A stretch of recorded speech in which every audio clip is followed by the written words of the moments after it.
Welcome to this playoffs edition Ace and Ektar Heroes of the Storm casting podcast. Ektar, we are here in the Nexus semifinals. How are you doing today? I'm feeling fantastic because it's been a while since I've seen either of these teams play. I feel like at one point we were in divisions with them, and then they've gotten better and we've stayed the same. So it's always fun to see old friends go at it.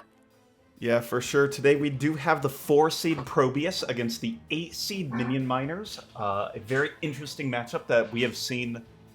I know we've seen it during the regular season, and I can only imagine with our history we have seen these teams play in the past. Absolutely, and if you're paying attention to bracket math, that does mean, in fact, that Minion Miners got the victory over the number 1 seed LTK Rock Bottom. They're coming in from the very upper side of the bracket, really making to make another upset happen today. Yeah, that's going to be a tough one, though. They've got the hardest bracket journey because they will be down in both, they're not going to get their option of map or first pick in map number 1. That means because they're always the lowest seed. So that does mean that ProBUs was given that option, and they opted for first pick. So the Minion Miners went ahead and banned out Towers of Doom and Battlefield of Eternity. ProBUs banned out Infernal Shrines and Braxis Holdout. And Minion Miners are taking us to Volskaya Foundry for game number 1. That exactly matches up with their first matchup. Minion Miners banned out BOE and Towers, ProBUs banned out Infernal Shrines and Braxis, and first map was Volskaya. Well, all right, and we do know that ProBUs won their first matchup 2-0, so they're going to attempt to get some. Give them the casters ready. We are going to go ahead and see if the Minion Miners can learn something from the previous games and bring it back, or if Probes are going to continue their dominance over this series so far.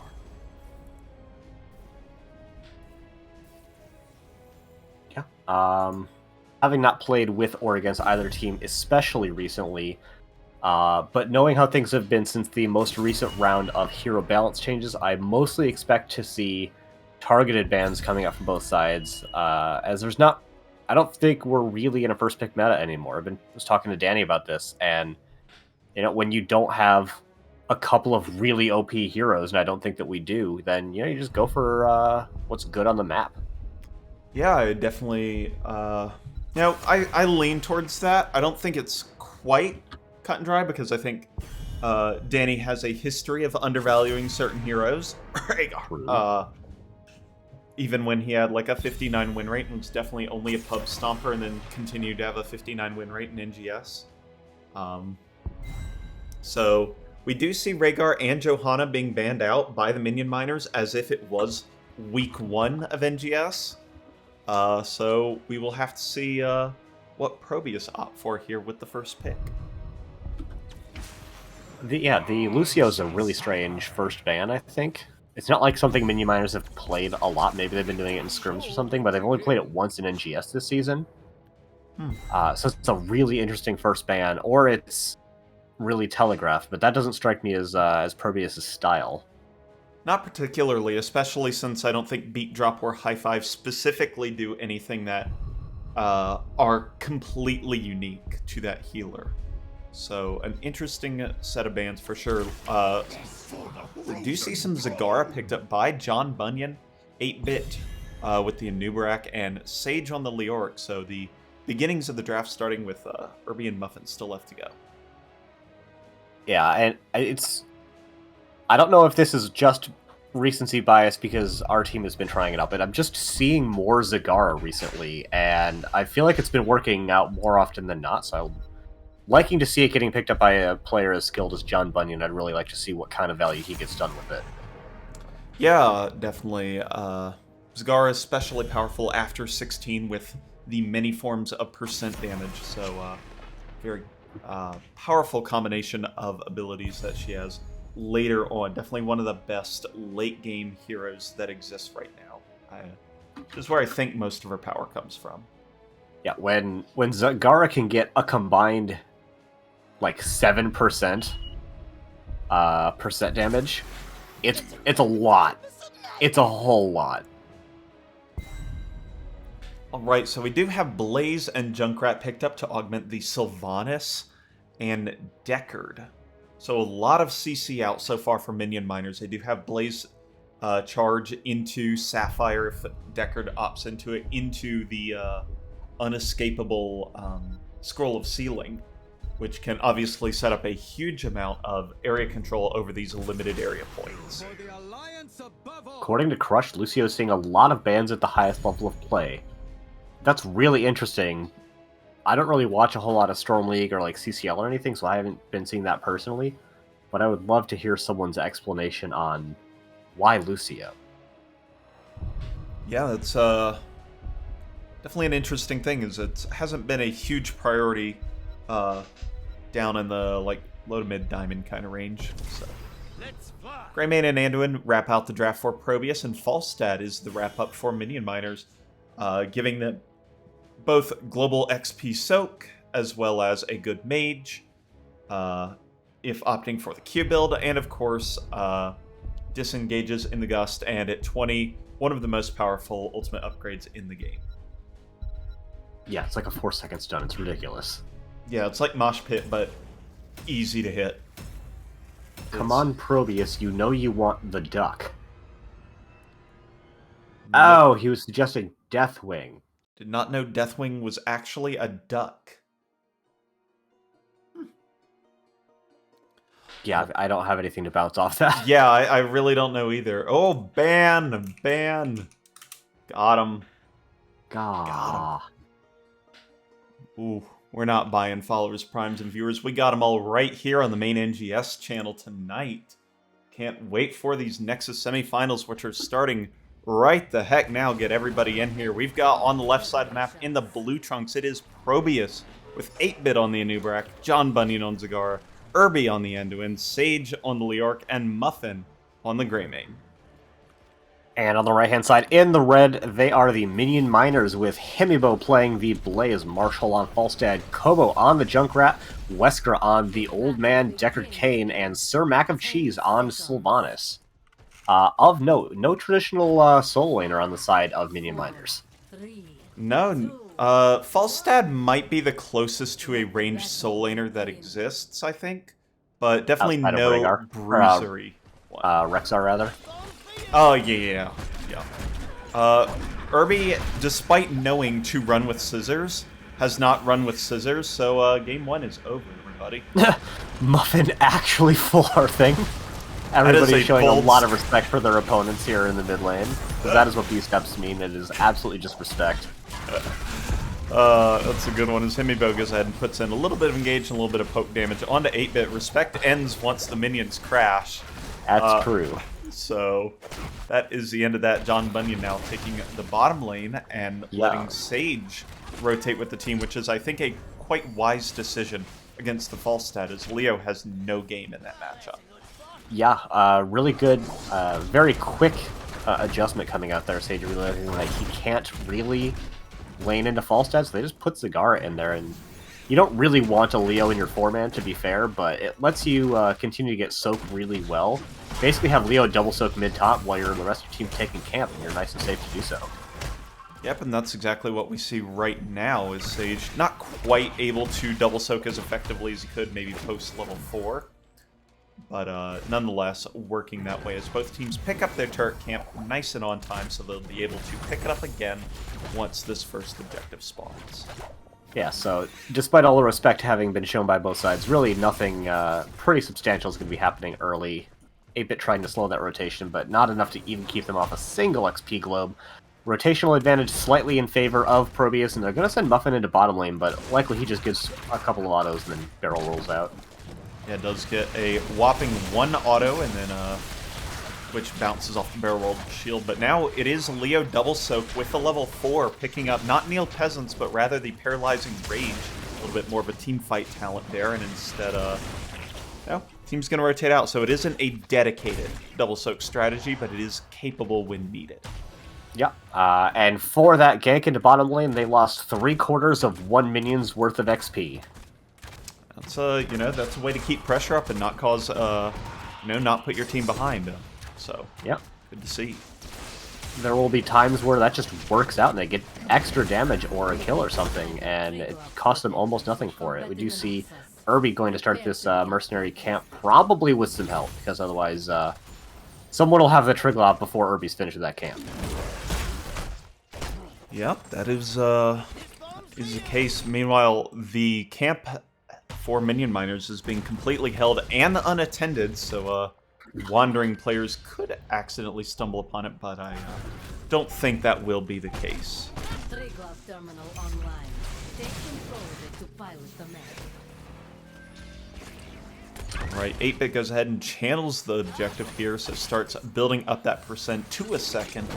Meanwhile, Sir Mac of Cheese, Wesker, and Himibo are actually off, pushing the top lane here using Sylph Trait, but the collapse behind them with Sage, with that Paralyzing Rage, is going to be able to apply a hefty slow to that Sylvanas. Apologies for my silence, there was dog noises in the background, but we should be good for at least the next little bit. Person pushing the top lane, Falstad just soaking the bottom lane. They're really giving a lot of ground on this objective so they can get an XP lead, and they have one, albeit a very small one, though they do have the opportunity for Sylvanas to apply a lot of pressure to this top wall.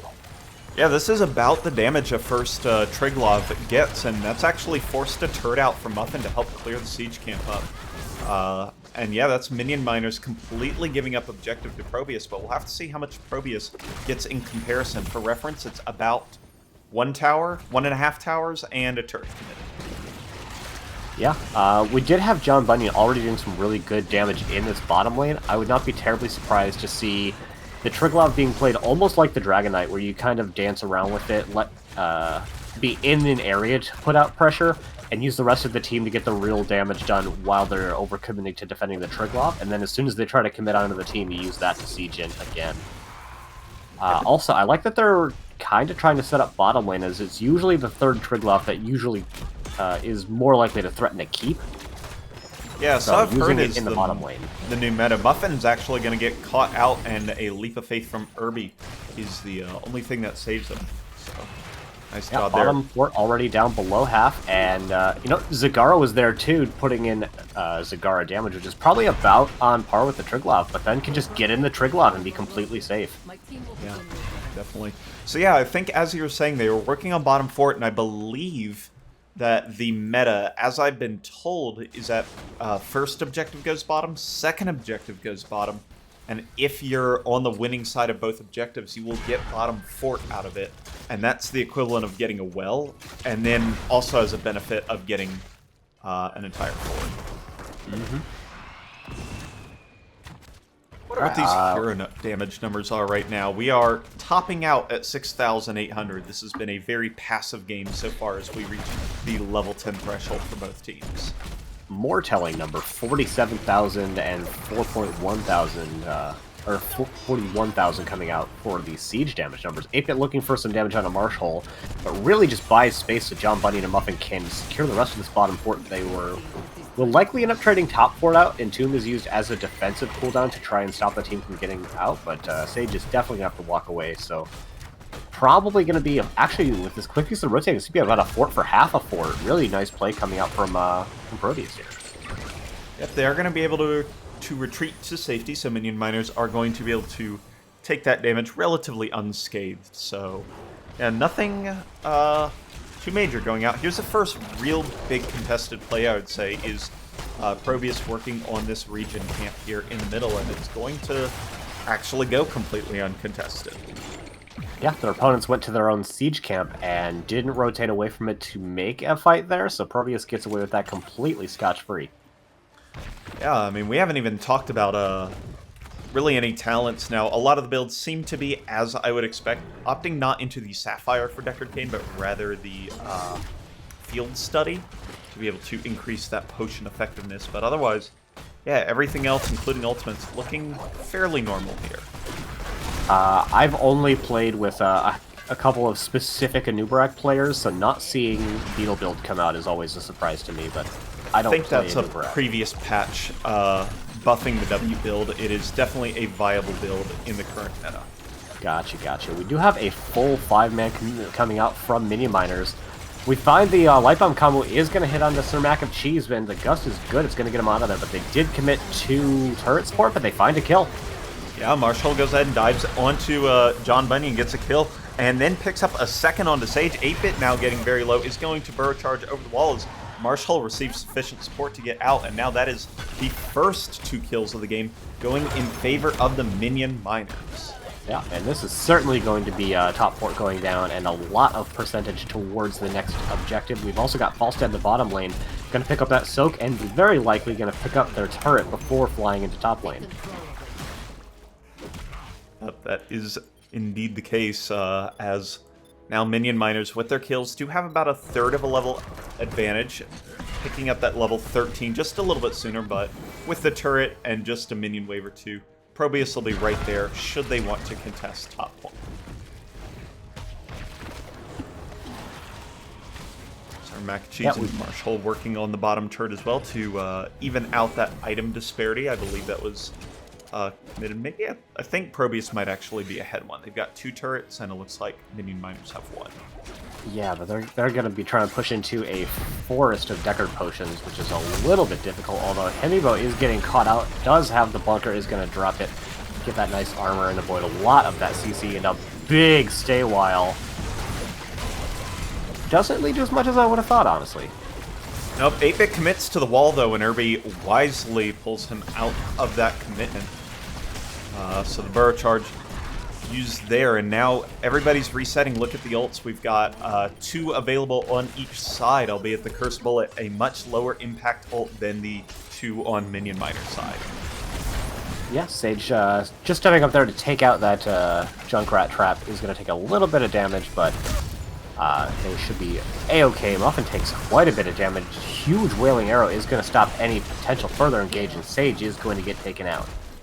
Yep, while Muffin was the engage from the tank, the damage players just ripped up Sage and turned him into the 3rd kill of the game. And now, with a Triglav and a Sylvanas, looks like the Minion Miners could be able to get a lot done out of this second objective phase. Yeah, especially with Leoric still being dead at the start of this, so the best form of damage for the side of ProBUs is dead before the Triglav even gets captured. So that is going to be mid fort going down, and very likely a decent chance at bottom fort going down as well. They're up almost a full level, and Sylph Trait will be available again in 17 seconds. Yep, it does look like the Minion Miners continue to group up while pushing and try and make good force in numbers here, as they've got a full level lead now, trying to pick their way up to level 16.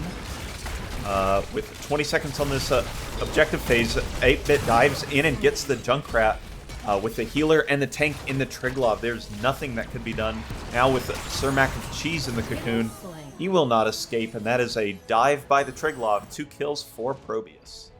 Yeah, and more importantly, they saved the fort for that effort.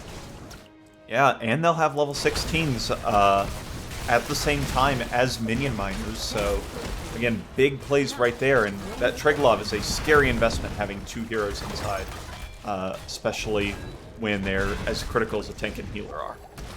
Yeah, and while ProBUs don't have Sylph Trait, they have a lot of things that they can summon in place of taking damage themselves. They've got the 2 Roaches, the Hunter Killer, and as many Beetles as the new Miraculous to commit.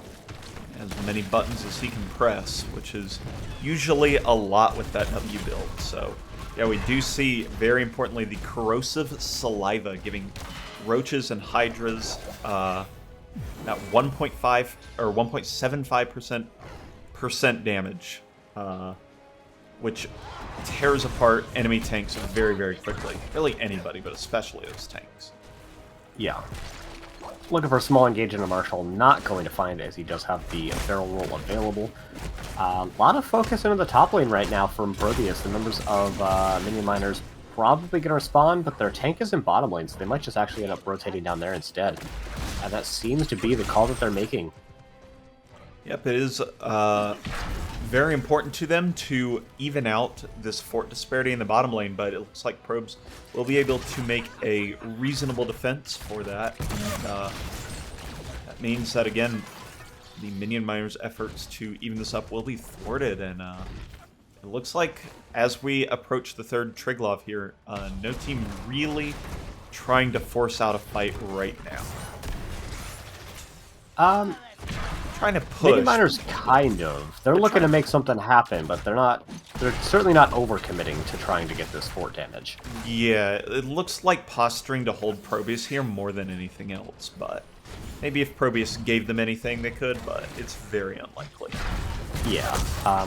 Although we do have Leora coming down now. Falstad is quite a bit farther out, so if they find a nice Entomb, and he's coming around the aggressive rotation thinking about it and decides to go back to mid lane. There's soak to be had. Just can't be any miss soak in this game. Yeah, but now that gives rotation priority to Falstad. Yeah, Falstad is going to go ahead and try and head down. Himibo is going to take a lot of damage. Does get 40 armor. Apik goes ahead and cocoons Junkrat in the back, but he's already out of there. Leorc fully in the top lane. Now Maw eats up Falstad, and he is going to be dove upon. Nice root onto Irby, prevents the Light Bomb from connecting his follow-up.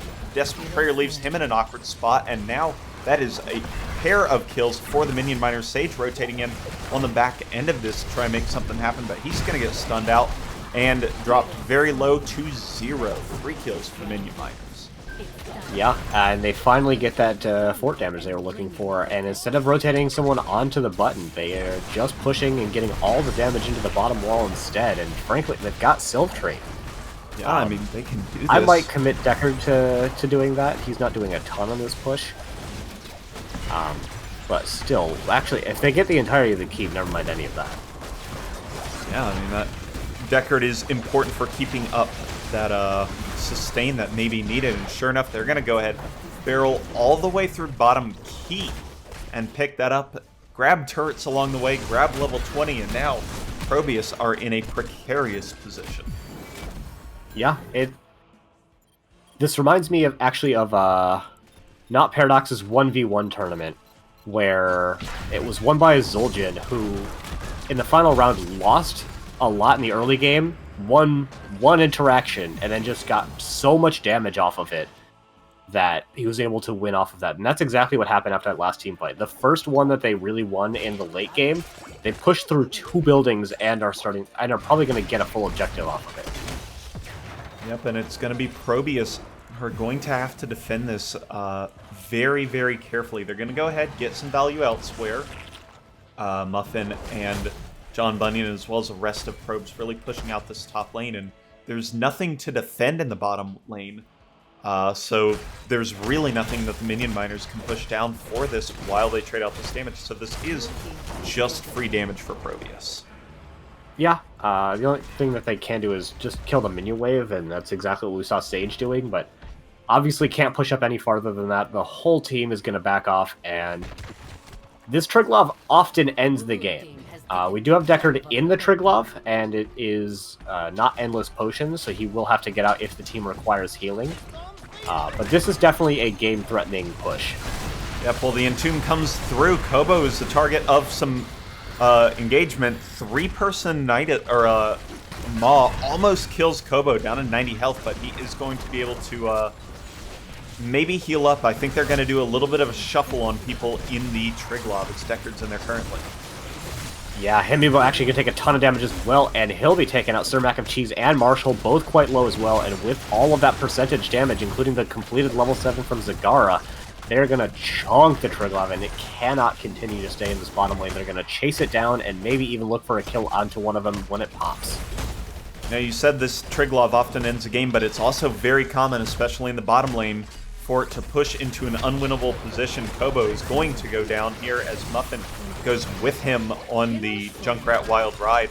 There's the Entomb onto Deckard and puts him in a cocoon. R.I.P. Deckard Kane.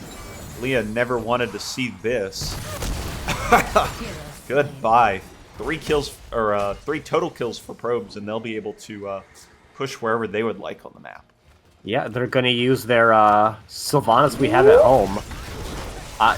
Find the Sylvanas that they had at the store, and then use all of those minions to push through top, and that could be game right there. Getting that kill onto the Sylvanas would have been crucial on a defensive posture like this. Sage has decided, you know what, I'm just going to kill the Kata and rotate out, and they're looking to try and end here. Yeah, it sure At least looks that way. With the heal pulse available for the extra sustain turret for extra damage, and having great core heroes on there, they have a chance here. 8-Bit, though, goes down to just 2. Wow, great damage out from Marshall with that giant kill. Does not have a giant killer, but just damage. Giant damage. Yeah, giant damage. That'll stymie this push before it even breaks shields. Crush reminding us that this is, in fact, a best of 5 tonight. Thank you very much. I think we knew that. I have been using the best of 5 scenes, but it does not appear in-game. Fair enough. And, you know, I think we're actually back to a mostly even position. Mid lane being the least important of the lanes is the only one... is the only advantage on the map in the favor of the minion miners, and really it's no core damage dealt to either side. It's just kind of going to be whoever gets the next major teamfight win probably wins the game. I'm really enjoying the people calling GG right now in the chat, because we're in the future. And we're still playing this game. This is a good one. Yeah. Both teams showing up. Oh, there it is. They saw it. Got him. We want more game. We want more. Alright, and now we're at the great awkward part of the game where there's nothing to do for either team except kind of clear lanes. Try to find your opponents in an awkward position. Don't put yourselves into an awkward position, and otherwise just kind of wait for the Triglav phase. This is a late starter. Start at 10 Eastern. Best of 3s can go 2.5 hours, so we could be pushing past that midnight Eastern tonight, which would be late for some, but also means we get a lot of good hots this evening. Yeah, and as a casting duo that averages out in mountain time, we'll be fine. Yep, I'm fine. I might be have the sleep schedule specific, but it'll work. There's the Entomb on a Marshall. Doesn't actually trap him in, so he's going to be able to get the disengage gust. But it costs minion miners 3 ults as they all just kind of panic. But Muffin's going to get caught out on point. Great rotation up the treadmill, but the Maw hits 2. That's going to get Marshall very low. Heal pulse not enough. 8-Bit taking a lot of damage is silenced and rooted taken out. 2 for 1 in favor of minion miners as the fight continues. Yeah, make that 3 for 1 as Sage is going to get taken out as well. Zagara and Anduin very strong. They could even have Greymane up for an attempt at making a defense here, but even then it'll be 3 versus 4. But man, is it hard to... Oh my gosh, they're actually just looking to end. Ooh, this is a bold decision with their 3rd DPS down, and John Bunyan having so much powerful damage. But it can be done. Yeah, there are no ults available here for this, but this core isn't kind of tricky to handle. We'll have to see as shields are going down now. But the Roachlings, they take Kobo down to like 20% hit points. Sir Mac and Cheese trying to dive onto Irby, doing less damage to the core. We do have the Stay a While come out, and that is going to secure the kill onto Irby, question mark, exclamation point. Muffin and Sage are here, though. They're going to find the kills onto Weskra and onto Junkrat as well, and that is another failed core push coming out in this game, folks. I can't wait to see the GGs 50 seconds from now. We have a not GG so far. We'll have to see. I definitely thought this bottom lane, I'm not sure what about the geometry makes it so hard to push into. But we've seen many a core push fail in that area, and with the 4th Triglav being so powerful, I really ProBUs are only up 1 hero. This is still dangerous, although they get the stun onto Hemibo, they get the cocoon as well. Hemibo does drop Bunker, and is going to get saved by Marshall, so... No. 4th failed core push of the game. Probably. It's not over. Yeah, it is not, with the Entomb coming out. The Rocket Power Fist not enough to get Muffin, but he is very low, and there are no healers. Irby just now respawning. Muffin taken out by the core, and on the other side, Winions, I think. Winions. I didn't even see that. I was not paying attention to the Winions. I thought wow. Yeah, Whoa! Minion that's an miners ending. winning with minions. I didn't even see that. They farmed the minions, they had them available, and by God, they ended the game in their favor. Wow, that is actually ridiculous. I can't believe we missed that entirely because that core push was so tight on the other end, but ended 35% to 0%. I guess that's why the probes were so committed on that. It has to be. Oh, that was actually ridiculous. I wish I could go and just run Open up the the replay run the quickly. like the rewind button in StarCraft 2. I wish we could Oh, have that's that incredible. to rewind it just 15 seconds back and watch the katas just in the game. Pre-roll ads are on. Run an ad break to disable them. All right, we'll do it in just a minute. We'll kind Yeah. of pick it up between games after we kind of compose ourselves, but that was crazy. No one predicting this outcome to happen, to be fair. I spelled Minion Miners wrong, so the Understandable. Minioners took it in the prediction. All right, well, let's go ahead and take a quick break as the team set up game number 2, run those quick ads, so the next game we can watch without interruption again. I think this is actually a pretty winning formula, so we'll be back in just a minute. And, of course, we're not going to necessarily have to go away because there are subscribers to this channel. I don't believe it. No one can hear us right now. Absolutely not. Nobody like CPOGX whatsoever could possibly be able to hear us. So. More importantly, the ad is happening in the future. Or in the past? In the Ooh, past. In the past, So, yeah, we do have to be careful with that. I did run it. It will be over in 27 seconds. Cool. 20 minutes of pre-roll disabled. Hell yeah. God, look at that best of 5 overlay. Oh, big fan. Adapting this thing to both 3 and 5. Ooh, one of my favorite parts making it. Boom. Love when it's wide and thick. So that way we have lots and lots of games capable. Oh man, I've got the NGS view up as I've got the dashboard up so I can run the ad, but then I've got the mod view up, and all I see is the ad that I ran on myself. Because I'm not subscribed anymore. The consequences of my own actions.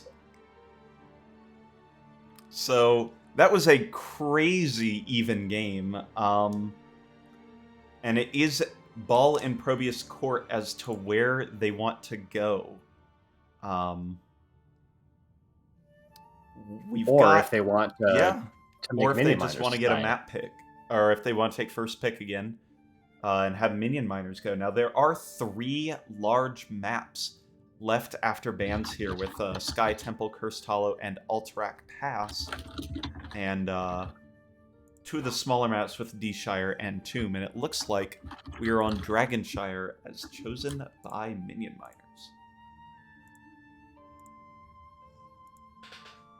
Probably join that lobby. Probably a good idea.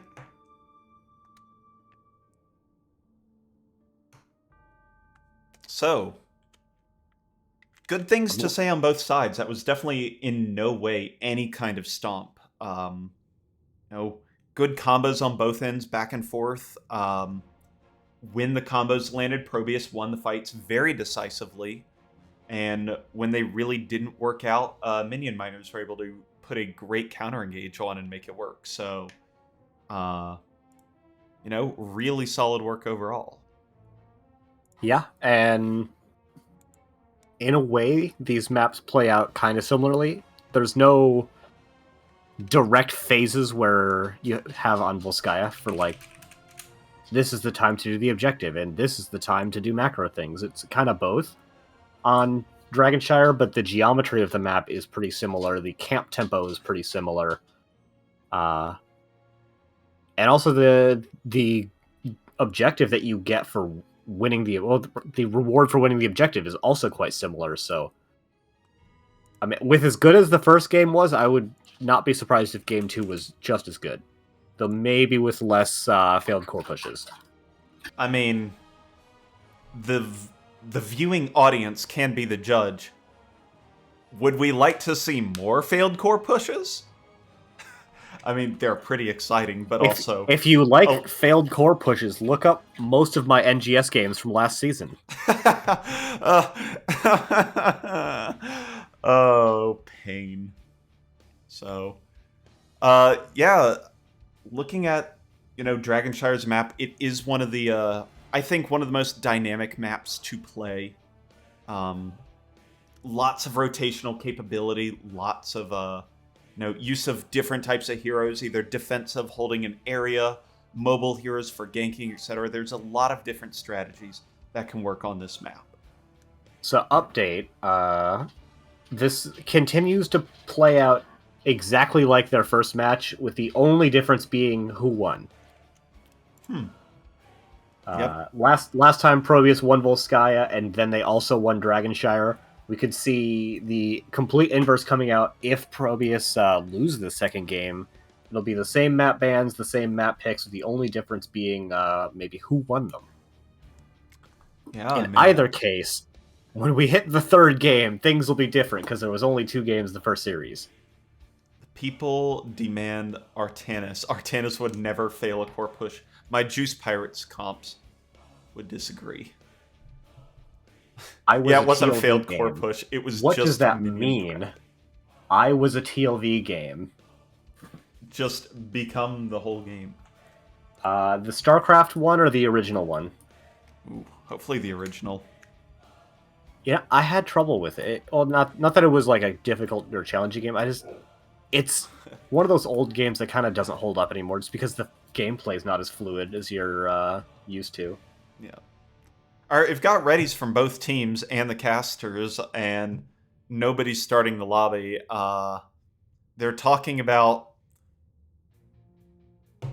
John Bunyan right now, and I'm thoroughly confused as to why the start game button hasn't been pressed yet. It could have been pressed, and we're just in that awkward waiting phase. You don't know. I mean, it does take roughly, 50 seconds for it to be pressed. So, we'll see.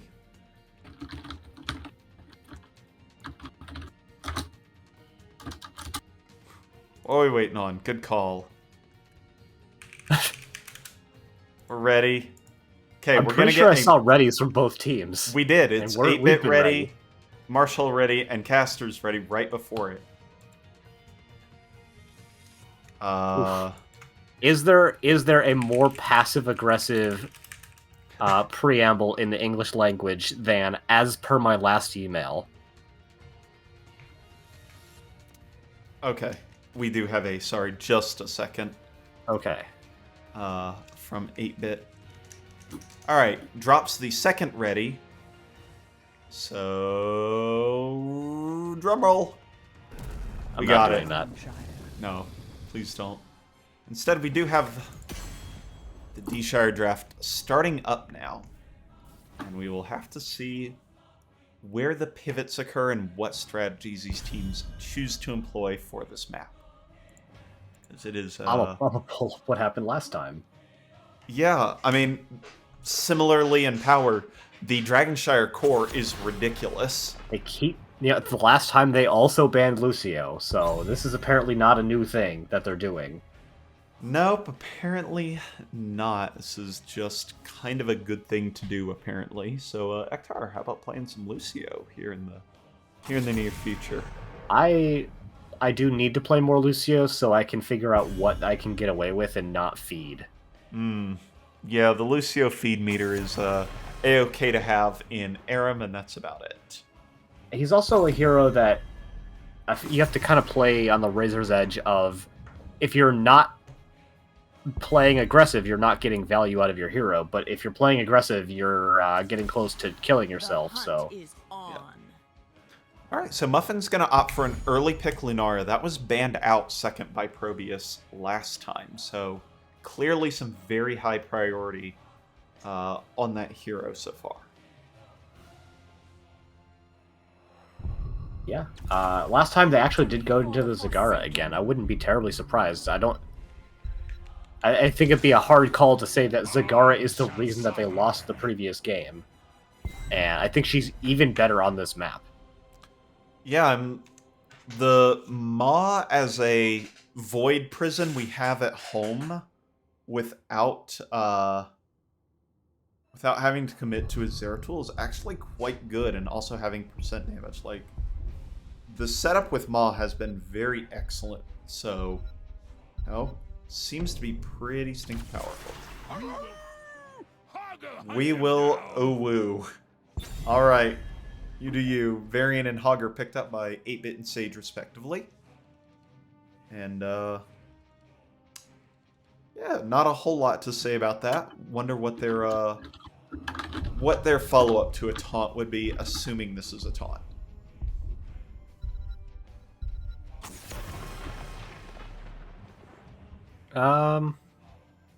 I mean, if you go into the Mage build Lunara, that's actually a lot of burst damage on her Qs. Yeah, it definitely is. And finally respecting the Deckard Cain, which has been by far Minion Miner's most played hero, and was quite effective in the previous game. Okay, so they've opted into the Chromie and the Brightwing. I like this a lot. Chromie is very good at just not losing structures in bottom lane, so even if she loses the point, the other team can't really push down in that area all that often. And Brightwing is able to just leave the lane and go support top whenever necessary, so if they lose bottom, they can always win top. So this is a good point control strategy so far coming out, and the Tyrande is the follow-up that I would like to see in this comp, because taunt into flare into Hunter's Mark is a death combo. So I've discovered why everyone's sort of discovered why everyone is banning out the Lucio, even though they've only played it once. That's because everybody is banning Wesker's Lucio. Okay, how many bans? Like, almost every series, it's been banned against them. Good grief. Let's see. Do I have the hero's profile pulled up? Had them for the teams beforehand, but there they are. Let's take a look really quick while we load into this game number 2. Most banned against 20 times. Wow. That is one of the highest single ban numbers that isn't like a 58 win rate hero that I've ever seen in NGS. Yeah, that's crazy high. 20 of 28 games played. That's like banning Uwu's Artanis a couple of seasons ago. Yeah, that is definitely similar. All right, on the left side of the map, in the blue trunks, down one game, we have ProBUs with 8-Bit playing the Varian, Muffin on the Lunara, Sage on the Hogger, Irby on the Tyrande, and John Bunyan reprising on Zagara. And on the right-hand side, in the red trunks, they are Minion Miners looking to get revenge for their match during the regular season with Kobo on the Chromie, Sir Mac of Cheese on Sylvanas, Hemibo on the Blaze, Marshall playing the Leoric, and Weska on the Brightwing. All right, game 3, GG. everybody. Yep. Remember, That was fun. didn't throw the scissors, lost game 1. Divine Intervention made it work. We'll see if the Tyrande Owl predictor for game number 2 is what we have. Speaking of predictions, are they running? Because I haven't had the chat up. They are. I was just pulling it out. It is going right now. All right. And I made sure to correctly spell Minion Miners, so that's been updated. Alrighty. So, taking a look at the level 1s as we are wont to do, we don't see anything too crazy coming out. Maybe the Q build from Chromie is probably the least seen, but nothing about it is uncommon, I would say. I'm always a little bit surprised to see Aussie and Renewal getting picked up, especially outside ARAM. Yeah, Fealty's a very good talent, but it doesn't let him fight on point particularly well, so maybe that's what Marshall is looking to do. Yeah, I suppose that makes some sense. We have both teams looking like they want to take a camp, as we have Irby already starting onto the Bruiser camp. Muffin is going to provide some help, and even Sage is going to get in on the action. So a very quick Bruiser camp coming out from ProBUs, and a equally quick but much easier taken Siege camp coming out, nice owl, for Minion Miners. Yep.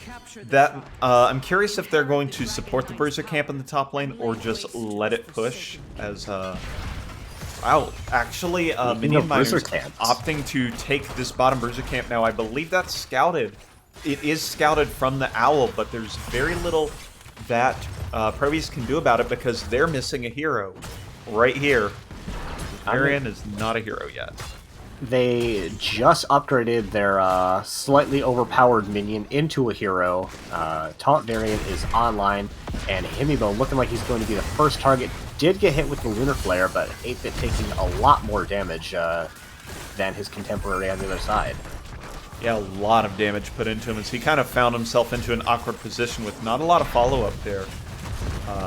And now with the Bruiser camp and the Sylve trait getting a lot of value in the bottom lane, Flare comes out, hits a good chunk, and Muffin puts a lot of damage in, but is not quite enough to confirm any kills here, as this bottom lane fight has been fierce early. It has, and although Brightwing is better at topping up a single hero when they have Z available, they're not really great at topping up a single hero when they don't have Z available, and they use it after the first taunt, so it'll still be a little bit until they'll have that to top up anybody else. More Owls coming out just to keep Vision on the team. Nice Jet Prop coming out, but isn't going to find anything more than a little bit of damage, and Irby with that Illune's Chosen is going to be healing that up quite nicely. Yep, we see both teams diligently rotating to the mid lane every once in a while, make sure to pick up some of those minions. Sylvanas opting for the possession, for the fast minion clear, and the lane pressure that it can conditionally. Yeah, we do have the channel available for the members of Minion Miners. They find a nice stun onto 8-Bit, but an equally good Lunar Flare is going to peel him on out of there. And we've got top being taken back over by Hogger. So really no opportunity to try and take the objective there. As well as Sentinel is a pretty exceptional tool for stopping those channels from any distance on the map. Yeah, 8-Bit's been taking a lot of damage so far during his engages, and it's probably going to continue here. 8-Bit trying to pick a target, opts for Sir Mac and Cheese. This one lands. Actually didn't get the taunt off because of the jet propulsion from Himibo. Now ProBUs again having to run out. Irby sitting at about 300 health. Muffin with the same amount of health does get taken out. Sir Mac and Cheese is going to go down. There is no way that survives. The extra cannon shot on the way out was just too much. Yeah, showing you the damage coming out from that choking pollen on level 7 though. He went from okay to oh I'm dying very fast. Yep, so 1-1 trade very early. That choking pollen, of course, 100% more damage to enemies afflicted with Nature's Toxin, up to 175 when they have 3 stacks. So it does a whole bunch of damage if you go auto, W, auto, essentially. Yep. And that W is going to make it much easier to land the Q as well. So really good self combo that is set up even better by the rest of the team. Kobo is going to take a lot of damage, is likely going to fall here as they get chased down by Muffin. Time Stop does not cleanse damage over time, it only delays the inevitable as Kobo dies, but they do trade out Muffin for it. Yep, Muffin had to commit very deep to make that kill happen, but this is a trade up for ProBUs because Chromie has her ultimate online. So now it is no ults for either team rather than one with the Chromie available. Yeah, we have mutual crowd control coming out from the tanks in bottom lane and damage healers putting damage in the right place, but really it all just kind of comes out in the wash. Wesker is going to port into top lane. Sage maybe committed a little hard, but is able to waddle on out of there. But this is going to be guaranteed pickup of the top objective point. But trading out the healer to top lane means it will be a reversal in bottom lane. So net gain of very little, if any, value to both teams. Although Sir Mac of Cheese is going to have to back because of that errant owl. Yep, he got very low in a duel with Muffin, and Lunara very, very good at just dealing a lot of damage. These owls from Irby have almost always hit. It's actually been kind of ridiculous. Yeah, keeping up with Zagara in the hero damage numbers. That is impressive considering how much Zagara has been in the bottom lane fighting, and with those level 10s just a slight bit earlier, looks like ProBUs were able to find an opportunity to grab this Dragon Knight, and that XP is almost entirely off of this minion difference of 2,500 so far in this game. Yeah, there's a lot of Dragonite clear for the members of Minion Miners, so really only going to get one wall and a tower before it gets taken out. Hemibo may be looking to try to find a jump prop, misses it, and that'll be the leaping strike to safety. Mind control goes out there, doesn't land on anything. That's a pretty short cooldown, so it should be available again next time they would like to use it. One of the best things about Bunk... Oh, nice actual block there from Muffin. Took a lot of towers for it. Very good blink heal away from the Brightwing there. Now, fight continues to go out. Jet Propulsion barely lands on 2. Irby is going to be taken out. Muffin playing a little checkers to try and escape. Sage going to bring the shockwave from behind, which hits none. Brightwing double stunned into the wall.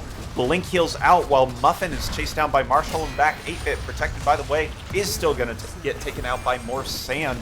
3 kills to the side of Minion Miners. And with Sylvanas, this is a bottom fort and more. Yeah, really good job rotating down from Marshall. Pretty consistently has been rotating down earlier than Sage has, which has been allowing them to take these 5v4 fights for just a little bit, which often ends up trading out really big in their favor. Yeah, definitely would agree with that. However, it has, before that fight left them a little short on XP, but now evened out the Minions' XP and takes the lead in Kara's XP, so you can see that reflected with the half-level lead up top for the Minion Miners as they continue to group up a little more as they open up the map. Blizzard, please color code XP globes for the team that can pick them up. Thank you very much, all of your casters. If anybody, if you could do that, Blizzard, it would be the most appreciated thing. And it'd mean they'd be watching us, in which case, big hearts to you. Oh my god, can you imagine? I actually can't. I really can't either. Is going to port into the top lane, just going to help to clear the bruiser camp that their opponents had taken.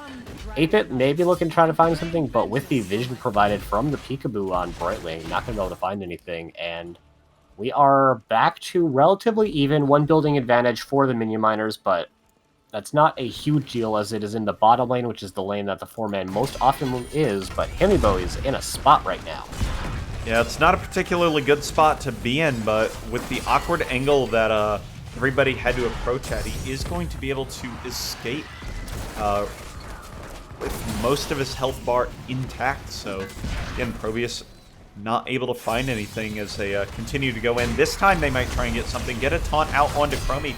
Meanwhile, Blaze goes ahead and drops a bunker, but the retreat is on. John Bunyan going to get taken out. They have no fort to retreat to, so 8-Bit going to be buried in this tomb. And that'll be 2 more kills for the Minion Miners, and they are showing up here, Ektar. Yeah, that's another great rotation down from Marshall. It's possible Varian gets out of there if that Entomb wasn't available. And now he just goes back into the top lane, and Sage has gotten some value, but certainly not the value of a Varian kill. Yeah, very, very true, but we'll have to see. Both of the heroes in the damage department are very late-game heroes. Lunara scales exceptionally well. I forget if her poison scales at more than 4% still. It does not. That changed forever ago, but it did used to be 5%. Okay, so she still has some very loaded talents later on, though. But nonetheless, we do see a fight over top point as Sage actually is in here, stalled long enough to let Irby and Muffin get here. Muffin gets the very end of a mind control and is in a very awkward spot. They're going to have to retreat off that. Meanwhile, 8-Bit and Himibo having the world's largest tank fight, which will resolve in about a year. As now 16's very close for Minion Miners as they have channel available. Yeah, I thought Sir Maca Cheese was going to commit to the E there. They find Hemibo in an awkward spot. Muffin actually kind of blocking a little bit. It's going to take a lot of damage, but is able to hop out to safety, and it is Sage the first to go and 8-Bit the second, and that will be Hemibo getting into the objective. Wesker is playing out of his mind right now. There have been so many clutch blink heals that have been made. There have been so many razor edge ports and escapes from this little fairy dragon. And it is carrying these Minion Miner fights to victory as probes are having to commit just slightly harder than they would expect, and it's resulting in their death. And all they have to do now is not blink heal to the DK. Is, in fact, not allowed. Thankfully, I don't think it should be too much of an issue now. They are up level 16, the Minion Miners are. They're going to go ahead and work towards this mid-keep rather than trying to end the game. Wise decision, especially considering last week. Ooh, that was a really nice mind control coming out. It did bring Varian closer than maybe he otherwise would have wanted to be, but it stopped him from pushing buttons, which is the way bigger deal in this case. Yeah, the mind control silence, more important than the taunt silence there. Ooh, 2 from the shockwave goes in. Sir Mac and Cheese with the Windrunner is going to be able to get out now. Sage Muffin on the back end of this fight, causing a little bit of chaos here. Muffin's jumping all around the place, gets pinged a bunch of times, but that doesn't deal any damage. The sand does, though, drops the pin very low. Sir Mac and Cheese slammed into a wall and taken out. Yep, that W will do it. Meanwhile, Himibo on the bottom side of this map fighting to survive. Muffin taken out in this as well, and God, this turned out way better for Minion Miners than I would have expected. Yeah, and it might turn out even better. Marshall is going to be back in very soon. He don't have Entomb available, and he's going to have a whole health bar, and honestly, won't even be needed as they get the kill onto Tyrande and Varian. John Bunyan very low as well as getting chased down. Chromie got chased down by Sage, and he's trying to take out Wesker as well, but... This is a bloodbath. There's no blink heal. Marshall's going to die too. There are 9 dead heroes on this map as no blink heal available to save Weskra, and Roaches, Hydras, and a tower absolutely shredded Leoric. Yeah, and now Sage is like, what do I do with all of my vast riches? I guess I take my opponent's Bruiser camp? Seems good. That's what Hogger is best at, so that's leveraging whatever advantage he can bring. I think that's a very solid decision, as ProBUs have to find something to do and take advantage of on this map, or they're going to be in a troubling spot as level 20's near for Minion Miners, and the objective is spawning soon. Do you remember that they actually had to nerf that?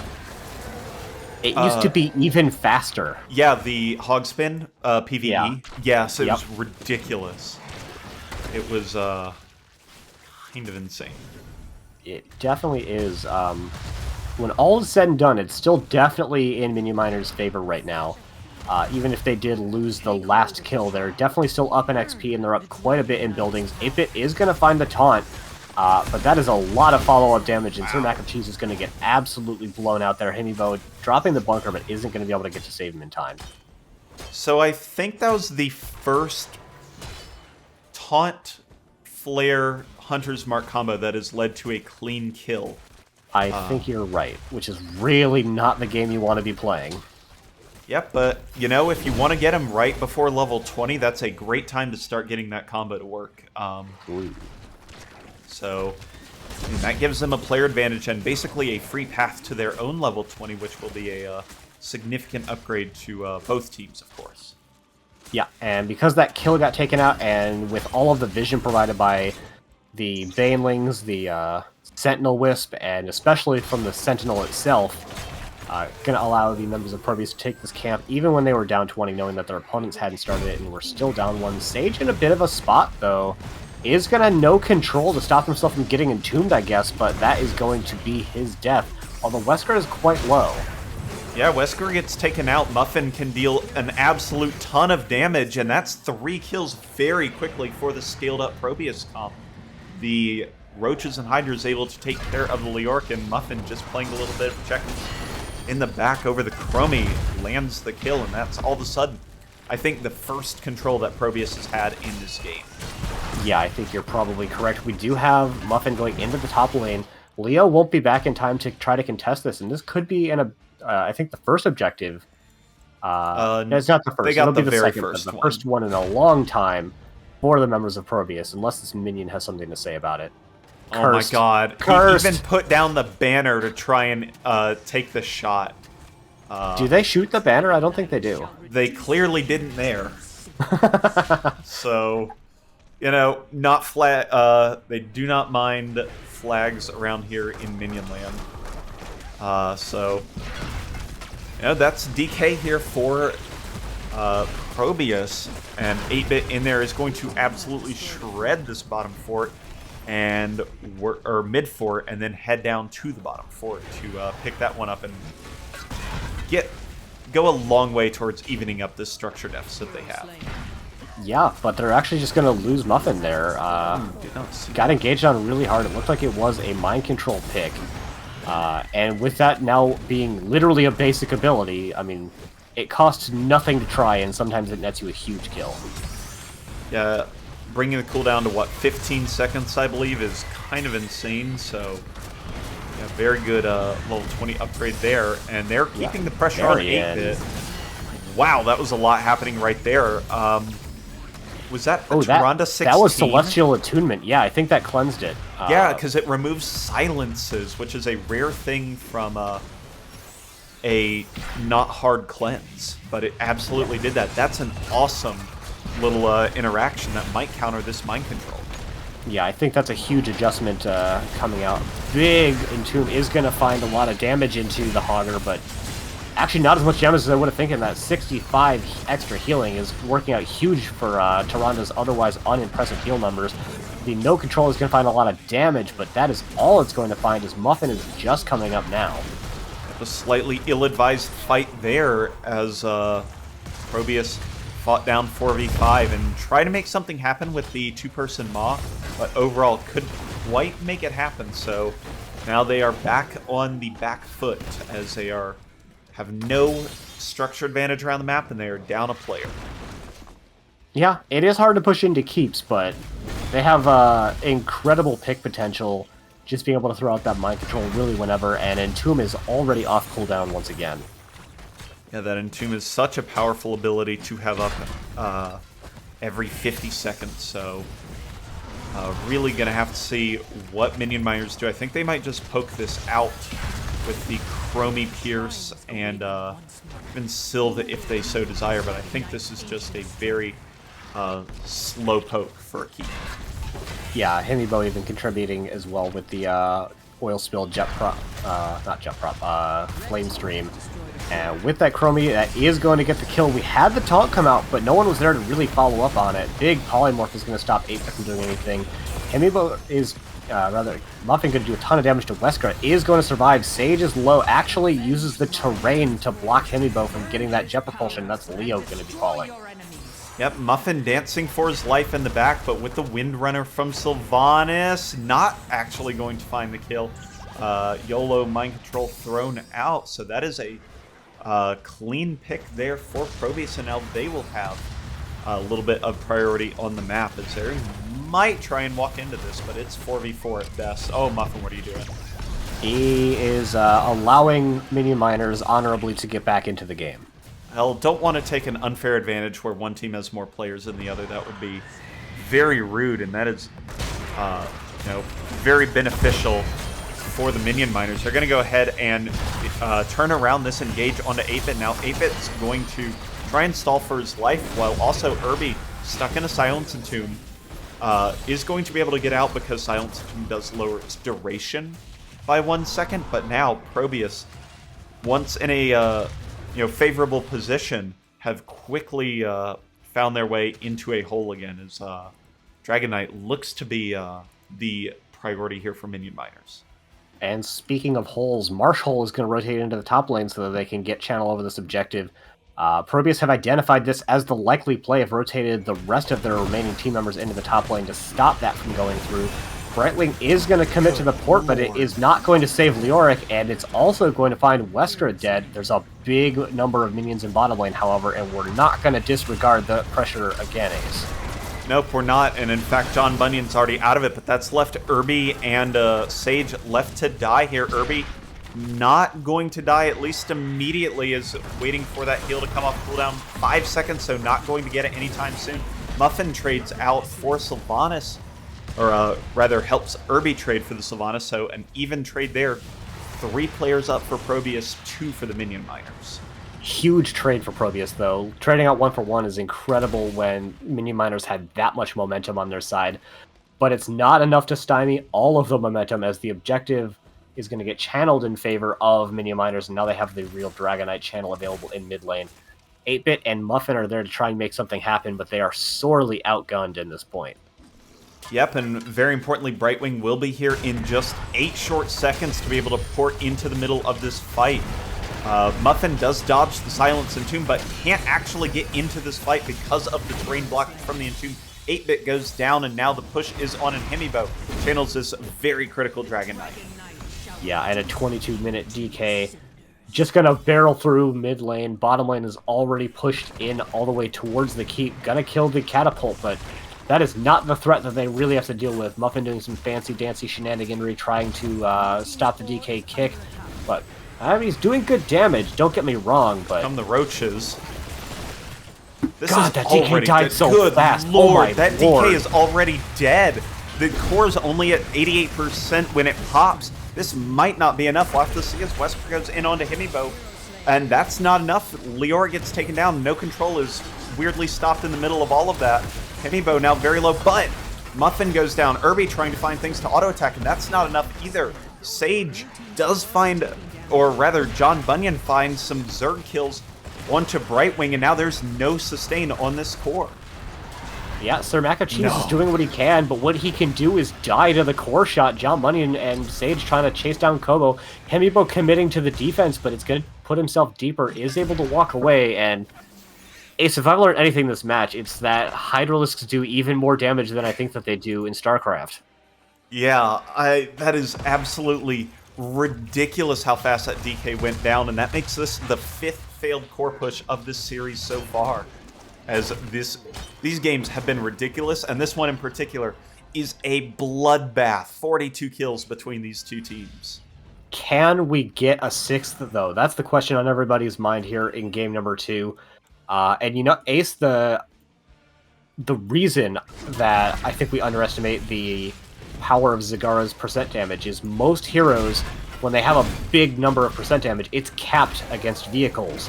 But when it's coming from 4 separate sources, each individual hit isn't capped in its damage as high.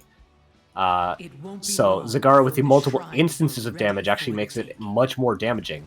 8-Bit is standing on a time trap. Yep, that is not a gank that he'll be able to get away with. And you're absolutely correct. Percent damage on vehicles and other things with extremely high health is capped. So similar to Tychus, gets a lot of attacks per second in. So, yeah, that's why it went down so fast. Teams now trying to clear out the map or give themselves an advantage on the map as the 5th Dragon Knight of the game, almost 25 minutes in, is ready to be here, and somehow both top forts are still remaining. Not for a whole lot longer, though. Hemibo and Sir Mac and Cheese look like they really want to take that back. We have bottom being channeled in favor of ProBUs, but that is top lane going to go down. Sentinel saying hi to the members of Minion Miners, as that is one more building advantage for Minion Miners, and ProBUs are very clearly posturing on the hunt now. They're going to try and engage onto Hemibo, might force out the bunker. I would like to see them back off if they could, but line control lands on 8-Bit. This fight is in 2 sections now, and 8-Bit taking a ton of damage separated from Irby.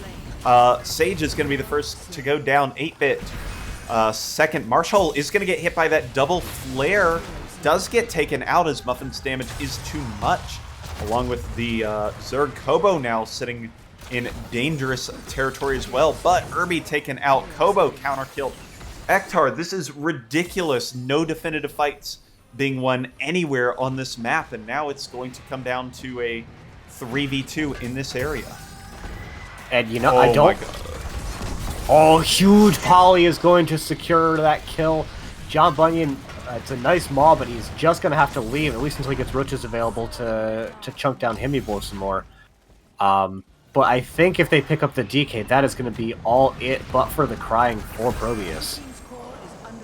I want you to remember the power of roaches. You are correct. Roaches are good. Yep. They're going to put the Brightwing in. The top keep is under a substantial amount of pressure and is almost certainly going to fall here as well.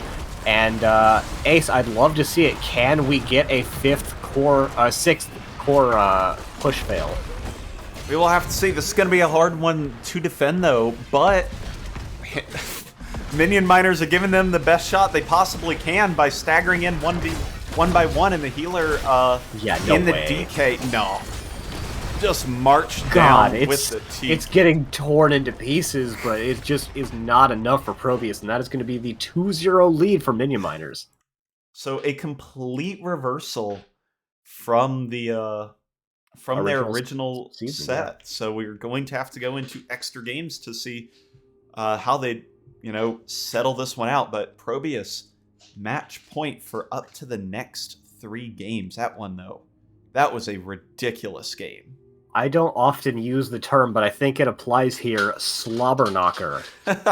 We were 10 kills off from a nice number of kills. When does that happen outside of a particularly long ARAM?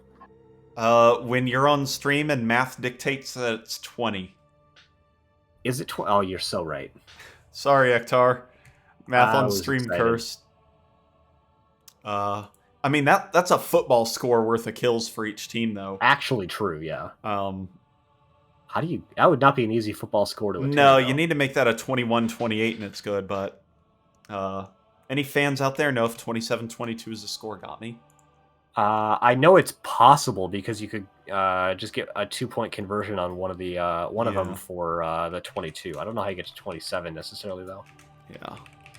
Well, you can just miss an extra I point. just miss the kick, yeah. Yeah. So, regardless, football scores aside, we have a lot of deaths on this game. Himibo, though, despite all the damage taken and under substantial threat from John Bunyan's Zerg Swarm, only dying once that game. That bunker was invaluable for shrugging off taunt engages. Boss man is headed to bed. That means it's time to fuck around, right, Ace? Nailed it. And by that, I mean disguise that with some ads. If you want to run that real quick to hide our football talk. Ugh. Hell yeah. Sports. Pre-roll ads are disabled for 21 minutes. Wow, that doesn't even cover another game of that length. It certainly doesn't. Hopefully no one's coming in 8 minutes before the end of any of these games, though, because they've been absolute blasts. We're easily going to hit in excess of 100 kills this match if this rate keeps up. Yeah, I mean, this has been kind of ridiculous, so we will have to see how the rest of this goes. God, it's been so good. I just got a DM. Is this best of 5? For the sake of ProBUs, yes it is, as we go back to our map screen here. Please tell me that was one of the teams asking. It was 8-bit. Nice, let's go. Oh, goodness. So, yeah, good for them. It is best 5, so they do have another chance to come back into this, but they have to win the next 3 games in reverse sweep fashion, and that is a tough one. Yeah, way harder to reverse sweep in a best of 5 versus a best of 3. Some would even say that a best of 3 reverse sweep is not even a reverse sweep. I maintain that position, even if it is technically correct. It's not real. Not really. I don't feel. Real quick from Nerd Central, 27-22 has happened 16 times as a football score, most recently in 2018. So not an especially common score. Not a common one for sure, but not impossibly rare either that it would be like a once kind of event. Yeah. It is the second most common score where the loser has 22, though. I love Scoregami. Let's be real here. Shout out to John Boyce. There was a time where I thought that guy who pulls up random statistics for sports might be my dream job. Oh my god, yes. Please. Like, what is the most obscure but still correct statistic that I can bring up for this game? I love that. Baseball is one of my favorite sports because of how dumb you can go down the rabbit hole for stats. It is ridiculous. Oh yeah, this is the 3rd time in recorded history where they've gotten an in-base, infield 4-person home run while it's raining. I'm amazed it would be that many. It's a crazy play, but it's a lot of them when it goes by like age and all these different statistics, you can just about cut your way to anything. So we have found our way onto Alterac Pass for game number 3, because there are only big maps and Tomb of the Spider Queen left. Yeah, no heroic vehicles on this map. I think we have exhausted all of them. It will only be regular heroes from here on out.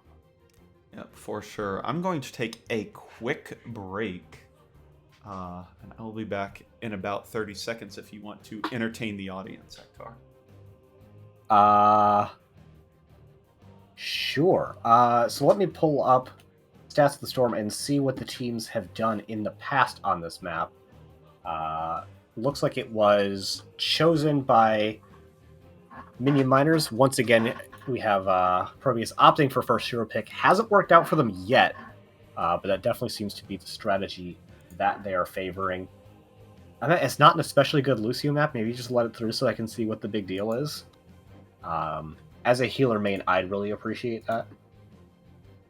Map has been played 4 times this season by Minion Miners. They actually did Cho'Gall on this map twice, which is kind of wild. I feel like this is not a good map for Cho'Gall, but maybe it's just a strategy that they believe in. Otherwise, they like their Deathwing. But I don't believe they actually have their Deathwing player in, as they do have one of their members out. I heard Cho'Gall is the first name I heard when I came back, and that's just Twice on this map. oh my goodness. For probes? No, for Minion Miners. Ooh, Minion Miners. It's a spicy one. So yeah, I guess as a quick shout out, because we are streaming to the main NGS channel, I am 7th Ace. My co-caster here is Ektar. Say hi. Hi. There we go. That's Ektar.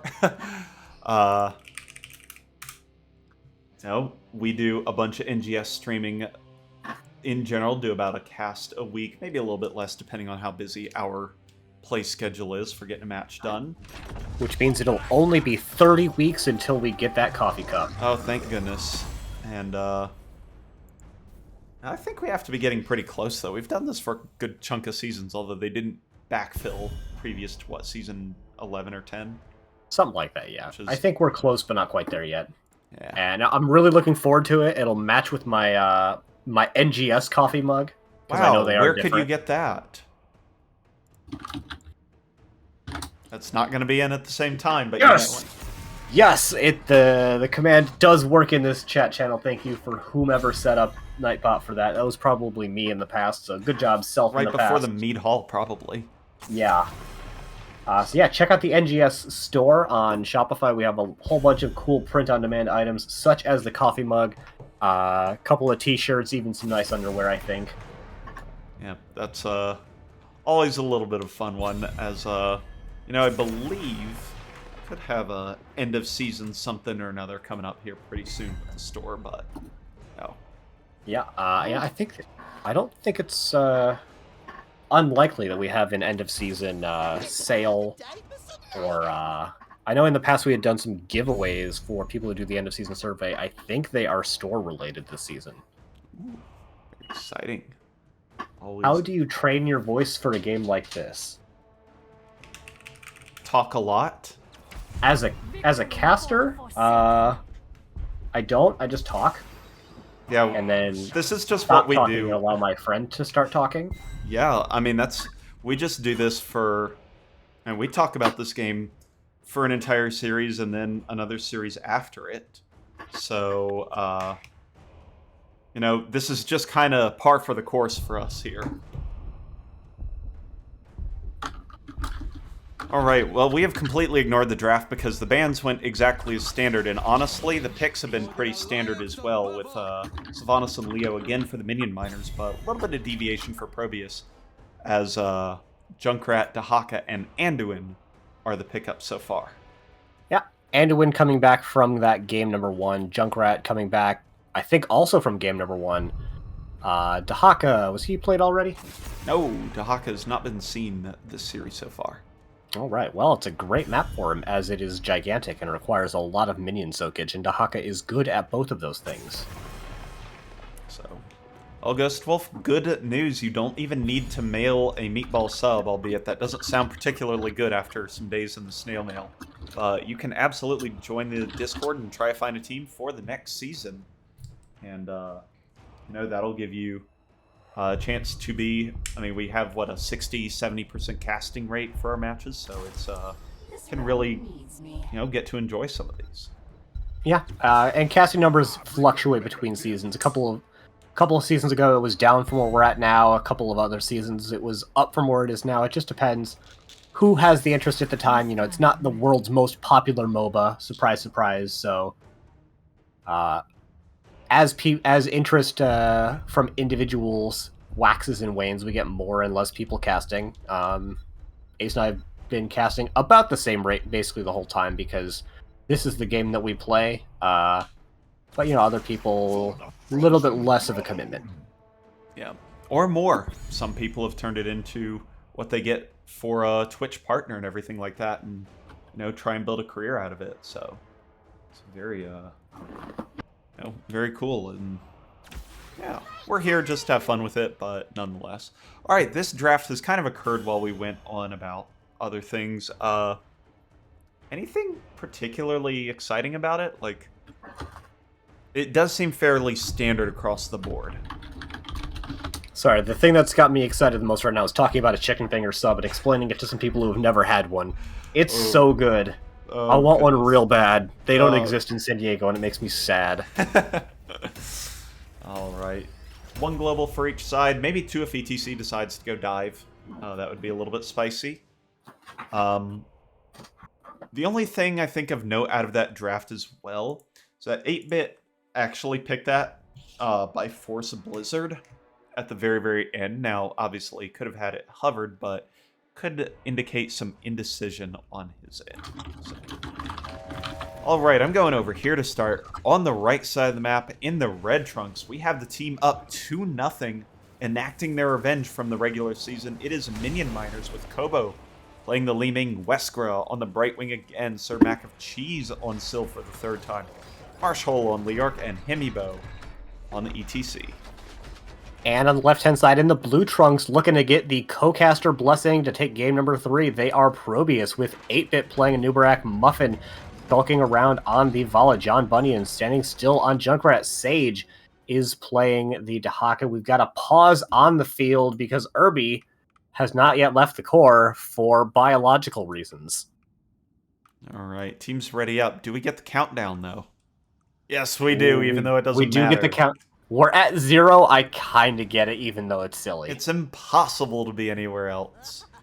So, I mean, Irby wasn't at the front wall yet, and is the reason, presumably, that he's not running with scissors, because the team left without him. Yep. Unfortunate. Taking a look at the level 1s, we do have auto attack for the Vala. Block party from the ETC as the talent choice, and skeletal swing from the Leork. Consume vitality, which I would not have come up with fast enough. Yeah, and we have Irby going to the power word shield, so a departure from their game 1 build where they went into the Lightwell. I think that makes a decent bit of sense, as it's a little bit less of a direct team fighting map, and Lightwell is just incredible heal throughput, but Power Word Shield is better for saving one person at a time. Yeah, that is a good insight there from the healer player in Ektar. Meanwhile, I have nothing to say because damage. Speaking of damage and going burr, we have one of the damage dealers and the healer from both sides taking these siege camps, being taken earlier by the members of Minion Miners, but faster for ProBUs, as they have the splash from Junkrat, able to take it out much quicker than the pre-level, is it 4 or 7 that... 4. 4, yeah, I thought so. That Sylvanas would be able to get it. I want to point out how bad Sylv is on camps. A lot of people send her there because she can press D, and then the camp doesn't do anything. But she does not kill camps quickly whatsoever, and it's very important to point that out. So, yeah, it does favor them in this circumstance because they will be able to push with their own camp, because they took it second. So, might work out, but it looks like the DPS here of ProBUs are available to defend. Yeah, so not going to get a whole ton of damage. They lost about as much damage into their front wall as they took, and going into the possession, so not going to have the more expedited camp clear, so really not going to be taking those camps very quickly at all, especially Blaming is no better on camps even than Sylvanas. We've got a bit of a rotation to top lane. Wesker is going to fall trying to save Marshall, who is going to take a ton of damage and probably survive. So Brightwing Wouldn't have ported, survived, though. Brightwing ported top to help Marshall. Marshall didn't complete his spooky walk before Brightwing ported, so Brightwing ported to where Leo was, which was way behind the enemy team. And that led to her untimely death, and it was a matter of maybe just a tick or two. Irby, in exceptional time for this this camp here, was here about 2 seconds before the Knoll spawn. Not a whole lot for him to be doing elsewhere, to be fair. Really wanting to make sure that they get that camp on time. Their opponents are as well, but now that they're both starting the camp at the same time, the clear is going to substantially favor ProBUs, so they should get a nice little advantage from the timing off of this Knoll camp, which will really start to show in subsequent Knoll camps. Yep, it really is a slow game of finally gain a little bit of advantage after you've taken it, 5 or 6 times because it is up so often. I would argue that some people may discount taking that camp regularly because it's relatively low impact and is a short timer to be down, but after a while it really starts affecting this mid-wave. Yeah, especially for... normally the XP isn't huge for mercenary camps either, but if you're picking up a couple of extra camps over your opponent, that could be the difference between hitting level 7 at the same time or hitting level 7 10 seconds earlier, which is the case here, but not certainly due to mercenary XP. And that's going to be a relatively quick first objective going over in favor of ProBUs. Really not much that that Minion miners were able to do at all, as for really the first time, they don't have a composition that takes minions out very quickly. Yeah, they've opted for a lot of good wave clear in the previous maps, but instead Sylvanas and Leoric, the only two that really do that right now. Maybe a little bit of ETC with that Echo Pedal at level 7, but not a whole lot. Yeah, we have ETC actually in the bottom lane right now, clearing the objective uncontested. Sir Mac of Cheese is put into an awful spot and is going to get taken out. 2 uncontested kills, and this is make it 3. a third kill as well, as Sage gets the kill into top lane, and this is the biggest advantage that ProBUs have had yet in a game this series, I feel. Strong disagree. They had ability to core in a couple of them and didn't quite make it. They didn't, but I would still call them at a more significant advantage to be in that position. Muffin's diving past towers. That is an aggressive play. Leap of faith. Irby. Yeah. So that was so smart from Muffin to put himself into that spot. It was somewhere that Irby could pull him out, and the members of Minion Miners had to commit around to the side so they couldn't just kill him after the pull. Yep. Prediction. Let the gamblers gamble. Snap. Go ahead and get that one quickly starting, as we want some gamblers in the chat here. Yeah, unless you live in one of those countries where even channel points are not allowed to be gambled. Yeah, it's a little weird one for me, not gonna lie, but yeehaw America, gambling, guns, and beer. Am I right? Absolutely. So. Oh god, I'm not much of a beer person, but I was thinking earlier how good a beer sounded. No, not bad. 10's picked up for both teams. We do have the stage dive from the ETC, so opting into the second global. Are the Minion Miners going to be an important part of their composition, albeit not part of a dive composition, I would say. It is just mainly for the global. Irby's hanging on to his heroic here, and I get it. Like, there's not a lot to interrupt a salvation here. No, and if a mind control's picked up, it's even less reliable of an interrupt, whereas Arrow is more of a reliable interrupt. He locks in the Light Bomb safe pick.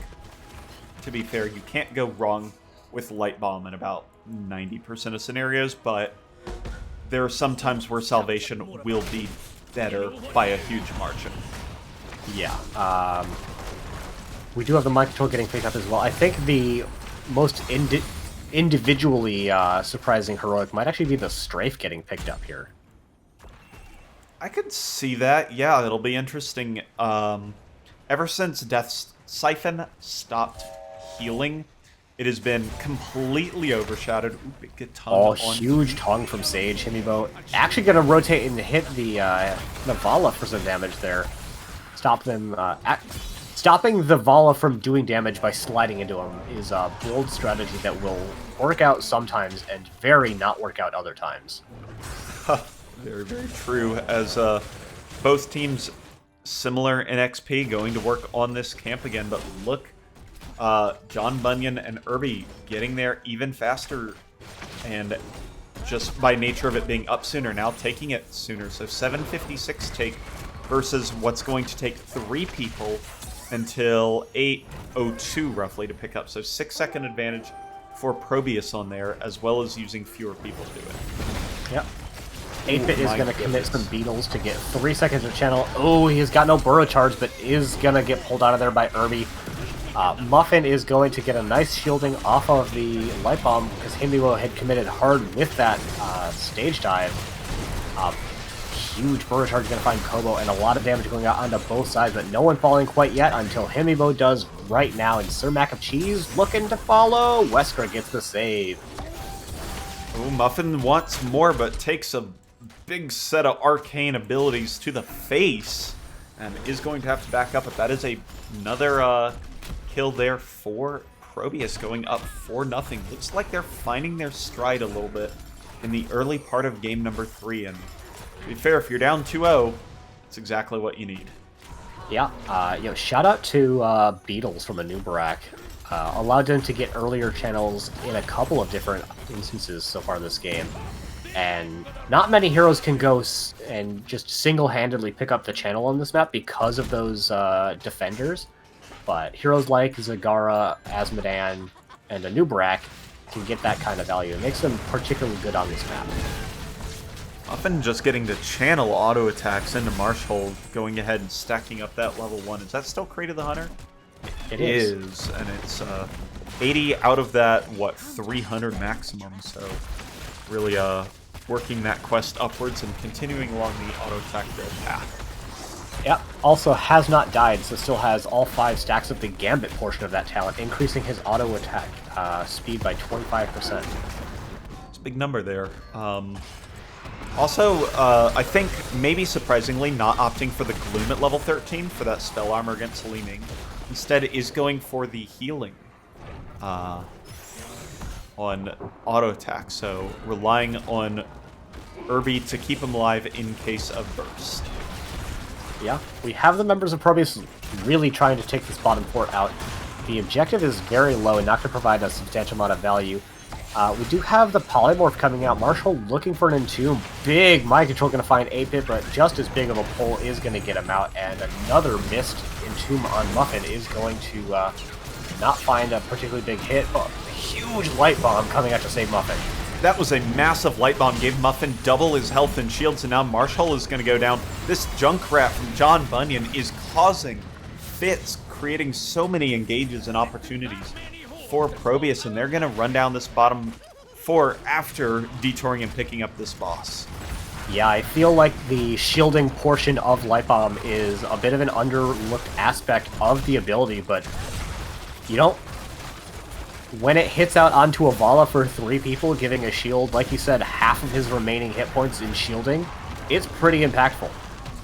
Yeah, for reference, it's 297 at this current level, times 3, so that's a 900-point shield on a Vala who only has 2,500 health, so that is a huge proportion of health that landed on. So, yeah, big play there by Irby. Yeah, we have Sage staying in the bottom lane just to pick up the XP that the boss is going to drop in the lane, and he will be available as the rest of the team is looking for a boss-to-boss play. It has almost certainly been identified by the members of Minion Miners, but they're going to opt to clear both of the bosses instead of trying for a risky contest on top. Yep, I mean, the first boss is going to do, let's see, basically no damage, and then they, trade what lane the pressure's in, essentially, and it goes to top. And now this is where ProBUs can find a little bit of extra value and either look to... well, they can't channel objective because it pops in 30 seconds. Yeah, so instead they're just going to continue to do the good macro thing. They're going to take their camp. They're even going to commit an extra body to it this time so they can get it done even more quickly because there's not a ton for them to do on the map right now. Otherwise, they're just picking up XP in all the lanes. No one's been soaking mid lane for Minion Miners for a little bit now.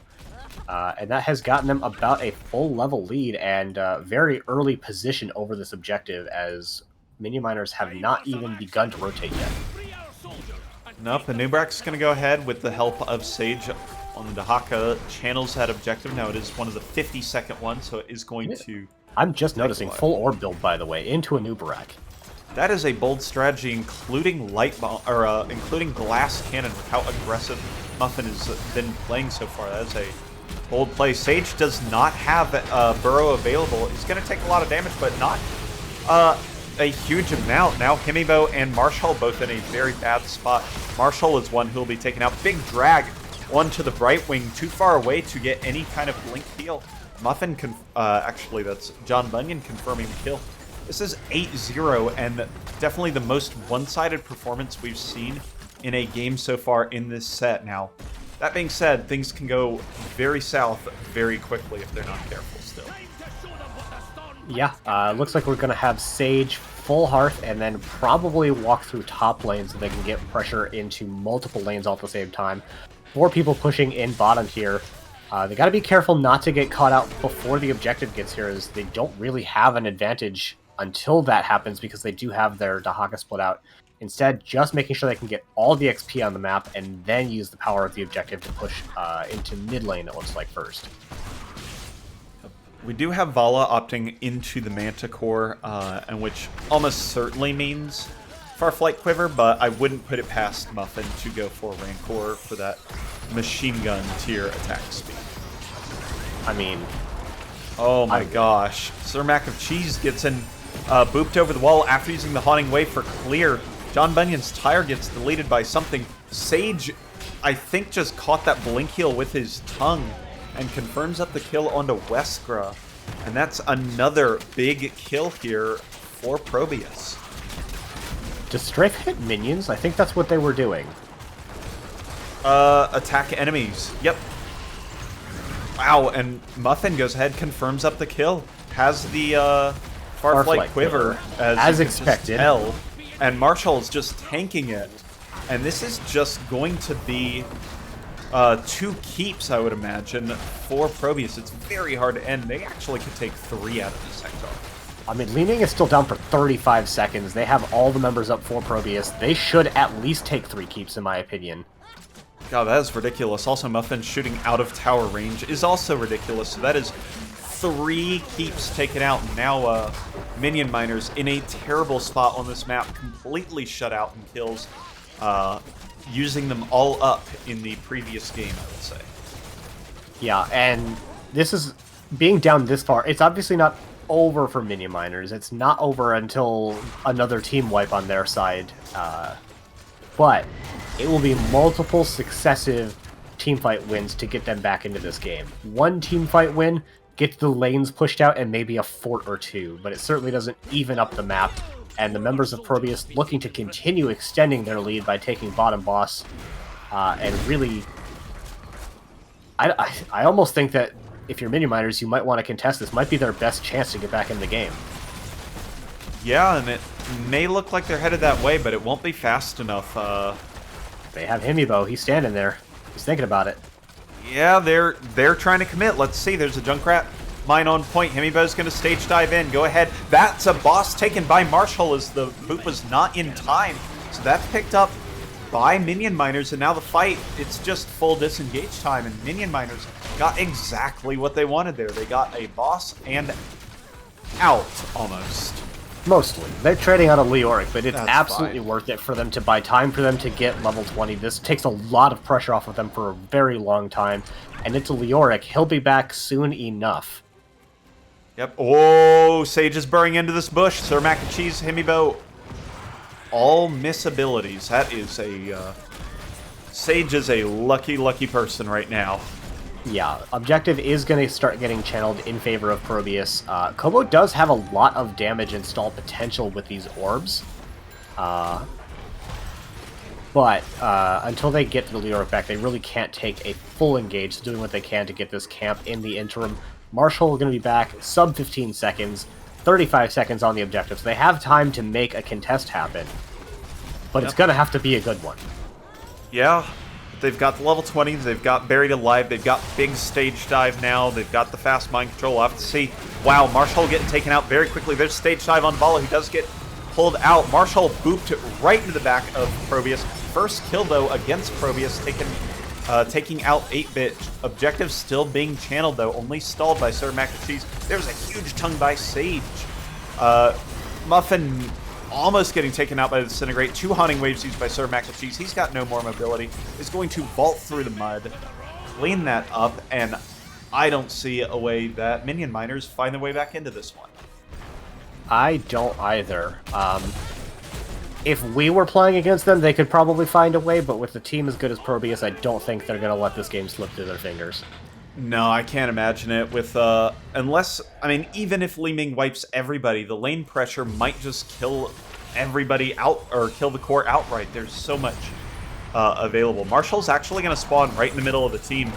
Is going to drop the Buried Alive and then bury himself alive. A little bit of a questionable one, but I don't think it is consequential to the end of this game.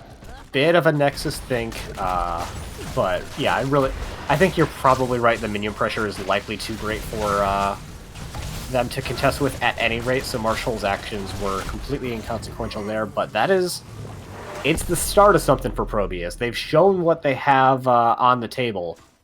Now they're going to have to do it for 2 more games.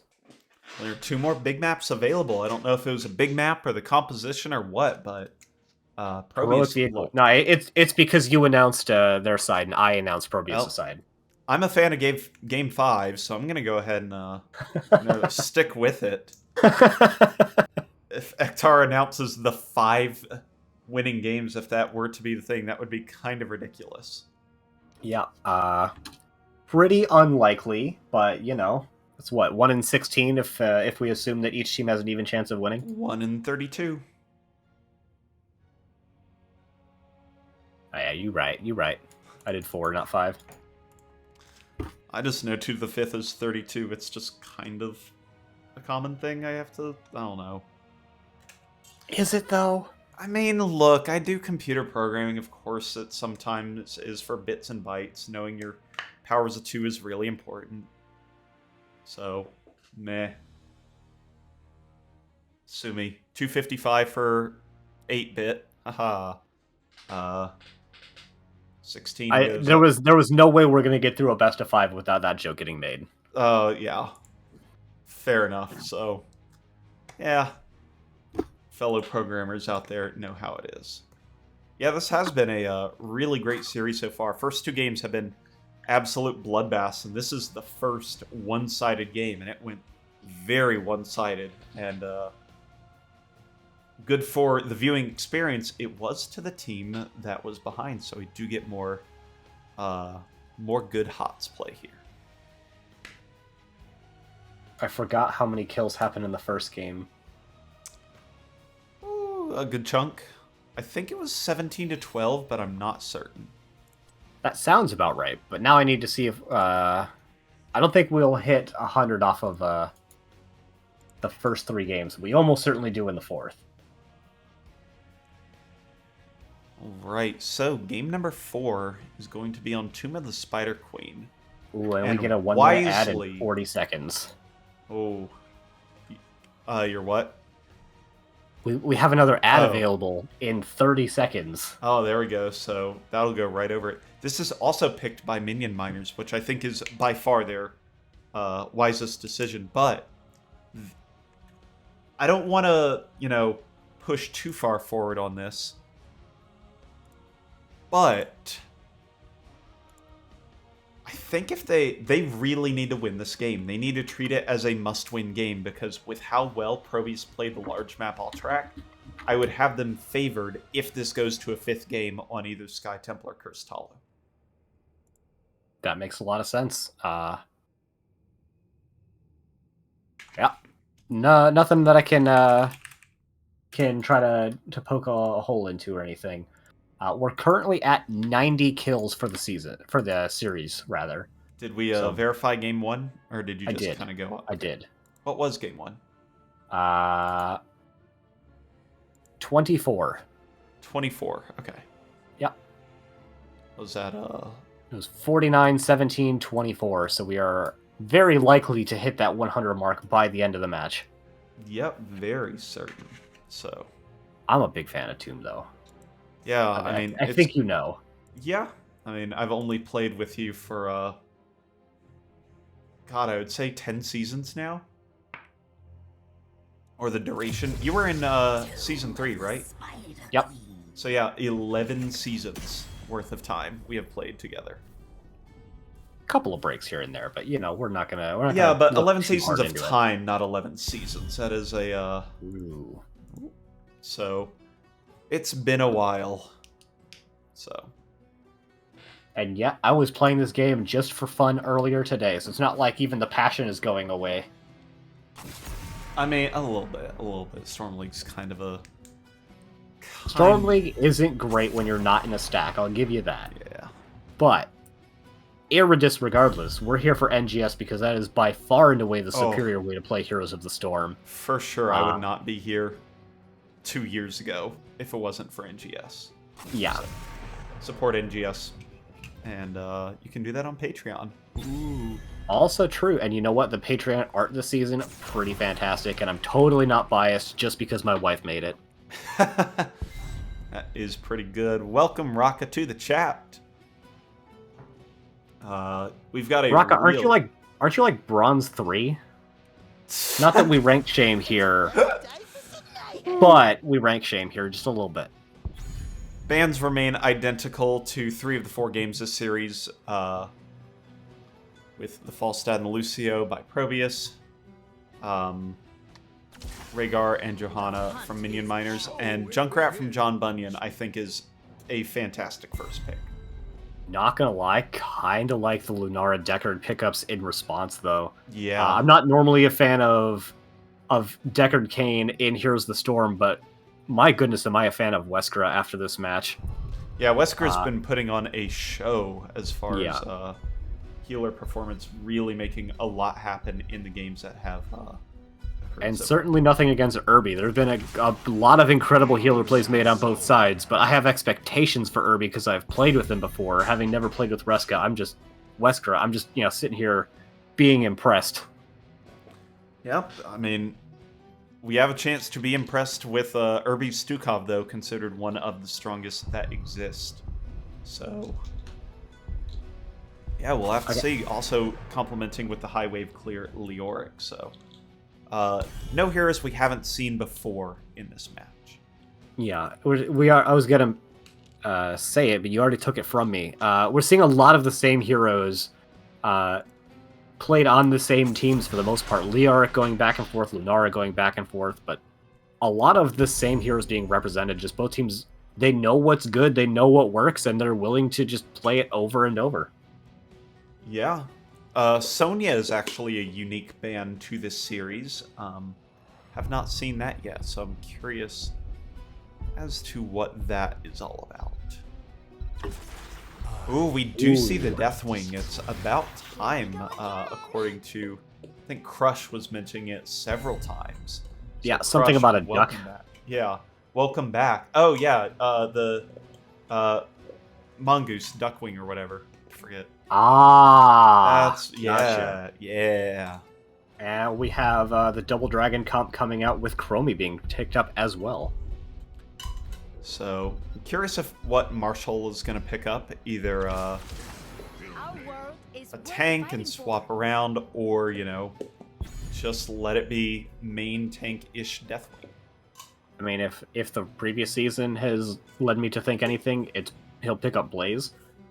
Yeah. But we have a unique pick coming out from 8-Bit in the May, not having been represented yet this season or series. So let's see if Marshall will do something similar here. Stukov's actually unique. Haven't seen that played this set. And then Thrall, also unique. So a little bit of spice in the back half of this draft after a relatively tame start. So gonna be interesting. Teams putting it really all on the line here for game number 4. I think this is obviously a must-win scenario for ProBUs and a, very important game here for Minion miners, considering how well ProBUs did on Alterac Pass. Yeah, I'm a big fan, actually, of the main tank-ish Deathwing coming out. Alternatively, it could be like a main tank Thrall. I think that'd be even spicier. I don't know how well that works, but then again, I haven't played a game without a traditional tank in a competitive format in a very long time. All right, on the right side of the map, in the red trunks. Whoa, camera's going a little wild. We've got Kobo on the Chromie, Weskara on the Deckard Cain, who's been impressive so far, Marshall on the Thrall, Himibo on, I think, a signature Asterisk, I'm not sure, Deathwing, Sir Macacheese on the Lunar. They are the Minion miners, and they're up 2-1. And on the left-hand side, in the blue trunks, looking to continue the path of their potential reverse sweep, they are ProBUs, with Muffin playing the gray main, Sage on Leoric, 8-Bit is on May, Irby on his signature Stukov, and John Bunyan on his equally signature Junkrat. All right, taking a look at the level 1 talents, we do have... Ooh, is that reactive?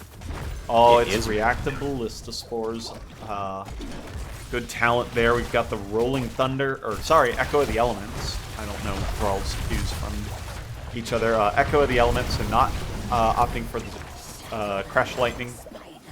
And everything else seems to be what we would expect. Maybe a little bit of diversion from fealty unto death, but we would expect that on this map. That does mean we've seen all different level 3 talents so far this game for Leoric, or this series. It does, in fact. Leoric, very well represented by both teams, and it's hard to overstate how effective and impactful Leoric is, having both incredible lane pressure as well as some of the most impactful single heroic in the game with the Entomb. He has another one, but come on. March of the what now? Yeah. Murlocs, I'm pretty sure is how you finish that sentence. That's about the same thing, really. So there's a lot of damage I want to point out on the side of Minion Miners. They have 4 heroes that can qualify as damage dealers in this comp, and that is really terrifying. If they get a fight rolling downhill, they are going to be in fantastic shape, as they'll just be able to pump damage into a team fight like nobody's business.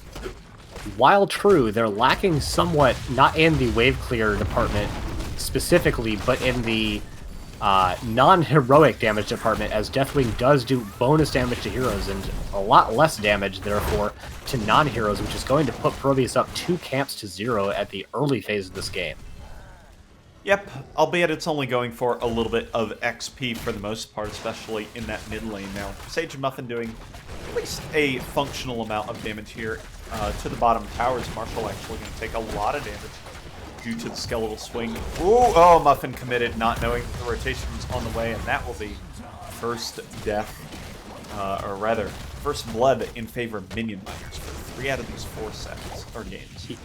Yeah, it does, however, mean that, irrespective of that, they did lose almost their front wall and one of the towers as well to just that camp and Muffin's existence in lane.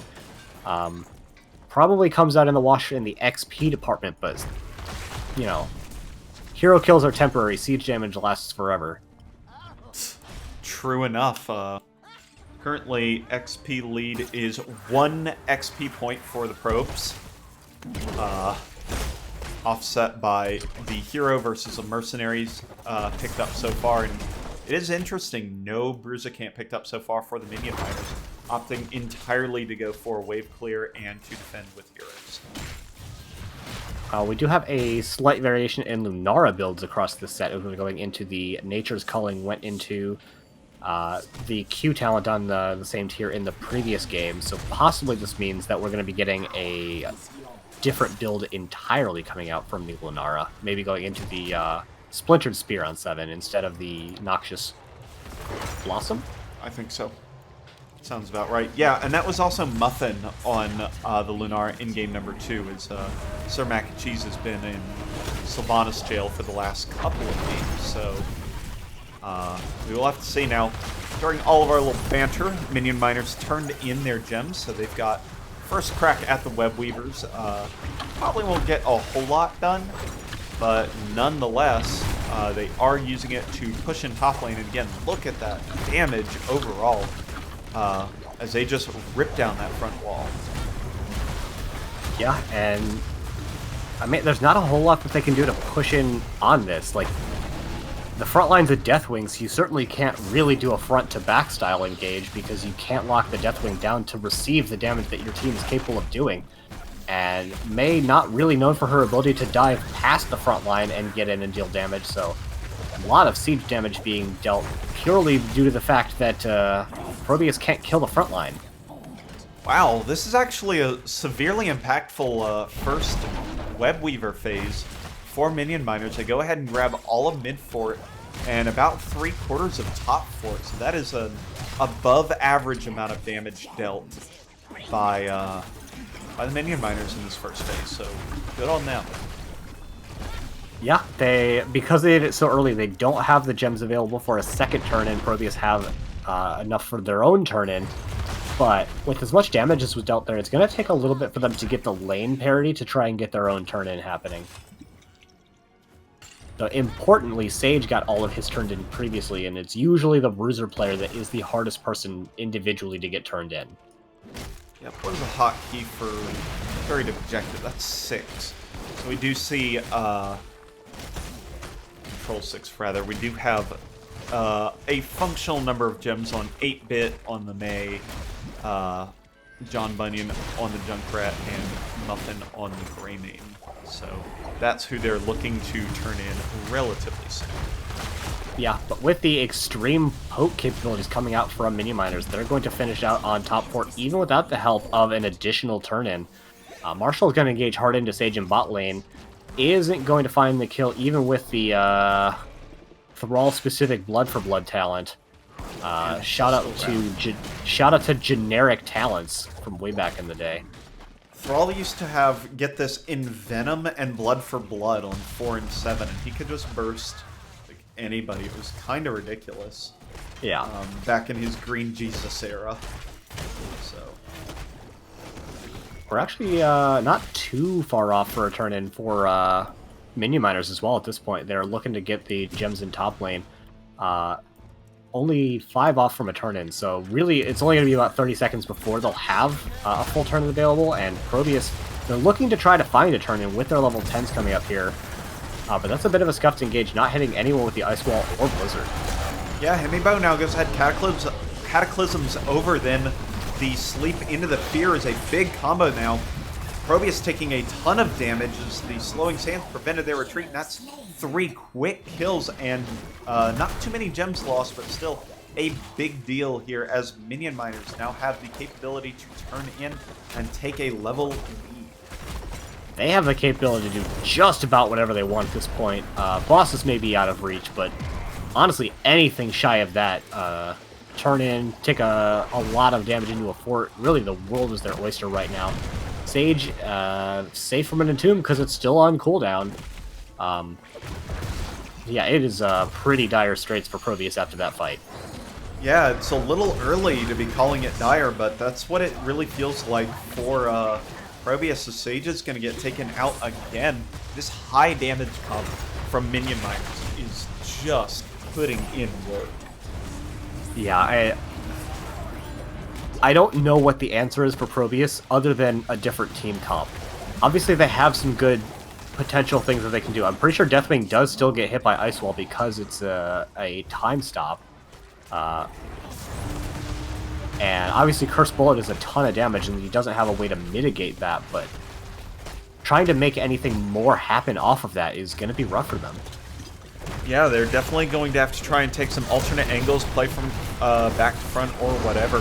Henibo takes a Cursed Bullet. Sage is going to have to Spooky Walk on out. Muffin's left in a really tough spot, trying to get the weighted or the healing pistol to him, and Irby does. Nice job there to make the save, but again, that favored Minion miners, and oh, 8-Bit gets taken out.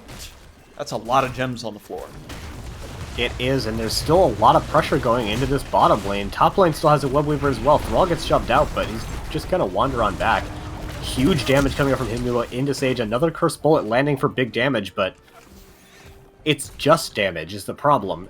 This is looking very much like Game 3 in reverse, where we're 0 to 6 kills in favor of Minion Miners, and everything is just coming up in their favor right now. Yeah, I think they locked in this Deathwing draft very shortly after they saw the Junkrat first picked, because look at all the CC. They're looking for Junkrat combos or Mei combos with Stukov, and this team just doesn't give that to them. Minion Miners just in a commanding spot with this draft, and it's going to take a Herculean effort, I would say, to get ProBUs' comp to do a whole lot. Outside of this exactly, which is a very good counter. Yep, one of the only things that Deathwing can't unstoppable through is literally terrain, so they find the kill into the Deathwing, they find some damage into the rest of the heroes, but they're actually not in an incredible position. Sage is getting chased down by Sir Mac of Cheese. We had the reactive Ballista Spores getting popped, but I don't think it landed onto anybody. Sage is still pretty low and isn't getting topped up very fast. Yeah, they get the one kill, but I don't even feel like they came out really ahead from it. No, they're not even really able to find themselves a turn-in right now. There they go. Ooh. That does not convert the turn-in, actually. 8-Bit going to zone for John Bunny, and that will do it. But Sir Mac of Cheese chases down Sage in the top lane, and that's a... that's just another kill for Minion Miners right before this objective spawns. Yeah, and importantly, another handful of gems that they're never going to pick back up, as no one was even close to top lane. That's big right there. 8-Bit taking a bunch of damage, so again, despite kind of being on the defensive posture, I would say, that Minion Miners should be, they're finding ways to get some damage done, get some good plays to happen, and it's really working their favors. They've now picked up level 16s to very handily clean up this objective phase. Nice Entomb, but that will force a Cataclysm, which would always happen with an Entomb, whether it had follow-up or not, so I guess we can call that a win for Sage. It is trading up in cooldowns, but they're still in a very rough spot. Lanes are pushed out basically to just even. Sir Mac and Cheese is going to put some clear into top, but there's really nothing ProBUs can do in mid lane. There's nothing they can do bot lane except pick up the XP. And yeah, over the course of a couple of seconds, lanes are going to start to favor Minion Miners again.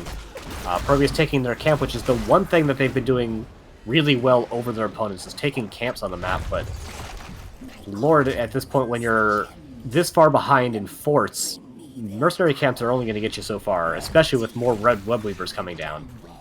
It does account for about 2,000 XP for the mercenaries, which is good, but these are going to just get roasted alive by all the damage of the Minion Miners, and yeah, I mean, this is looking very good, as now they're going to have their objective set here.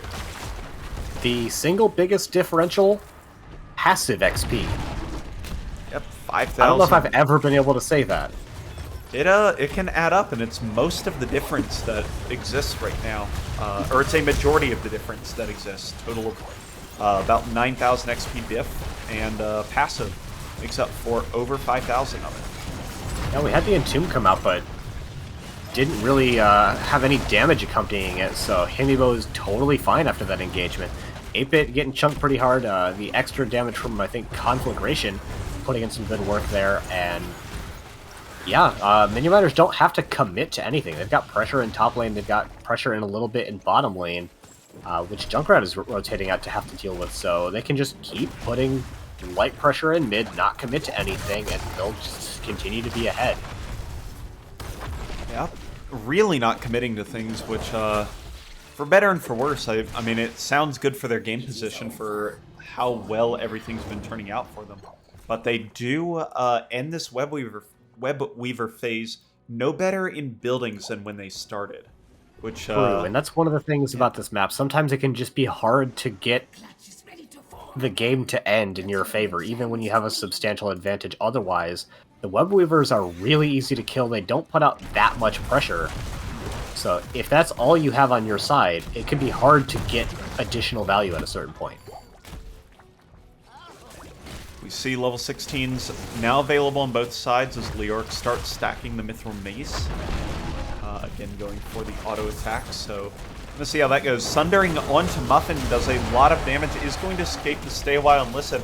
Junkrat, Rocket Ride's actually going to hit Wesker for a ton of damage, and Sage is going to finish off that kill as Decker was too busy telling a riveting tale. Muffin's going to get chased down by Sir Mac and Cheese, though. He's going to get taken out. 8-bit nowhere to be found, but with 300 health, and now Sage committed to that fight, so it started out well for ProBUs, but they're the ones taking the L at the end of the day as they've taken 2 heroes worth of losses. Yeah, and that is going to cue the boss attempt coming out for the members of Minion Miners. Has been identified by Sage thanks to that trait value Leoric has available. He might be up in time to make a thing happen with the rest of the team, and they are positioned around it, and it looks like they might try to make a contest happen here. I think that's a good idea. There is no healer available for the Minion Miners. 8-bit doesn't quite get on to point in time, though. He's being pinged down and killed very quickly. Sage was not able to res in time. So, big pickup there for Minion Miners, and this could be the push that pushes them into the finals here for our Nexus division. Ace, I thought you said pings didn't deal damage. Oh, he's being pinged and he took damage. Correlation does not equal causation. Big damage being put into Hemibo. Marshall taking quite a bit as well. Sage using a very short-range spooky walk, which means it's no longer available to get him out of dodge, and he is going to fall as well. Only 3 heroes up for the defense here. Muffin is not going to get caught. A lot of damage and a kill actually coming out from that Rocket Ride, but Core is falling fast, Ace. Yeah, this is looking strong for Minion Miners. They're down 2 members, but the core is down for ProBUs, and Minion Miners are your first finalists here in the Nexus division.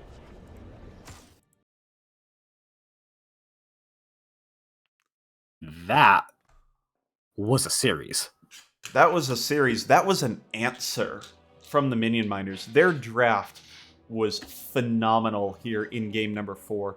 Picking the Deathwing against the CC heavy comp of ProBUs, and just overloading the amount of damage that could be dealt. Notice there are 3 heroes for the Minion Miners that have higher damage than the highest ProBUs player. I can show that by this sorting specifically.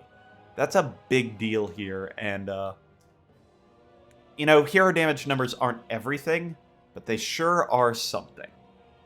And it's when those numbers translate into kills, and we see 6 kill advantage for the members of Minion Miners, most of which were found early, which let them just snowball and really bring the map into their favor. Yeah, they end up, this series ends up with a good old 106 takedowns, a nice carnage-filled series for sure. Yeah, especially that game number 2. That was an absolute bloodbath, to borrow your term. Yeah, it sure was. Who is captain? I think that's Marshall. I believe you are correct. You know what? I can probably in the NGS channel. If I can alphabetize. Interview. He is in fact Marshall. All right, I have invited him in for an interview in lobby number 2, as we always do.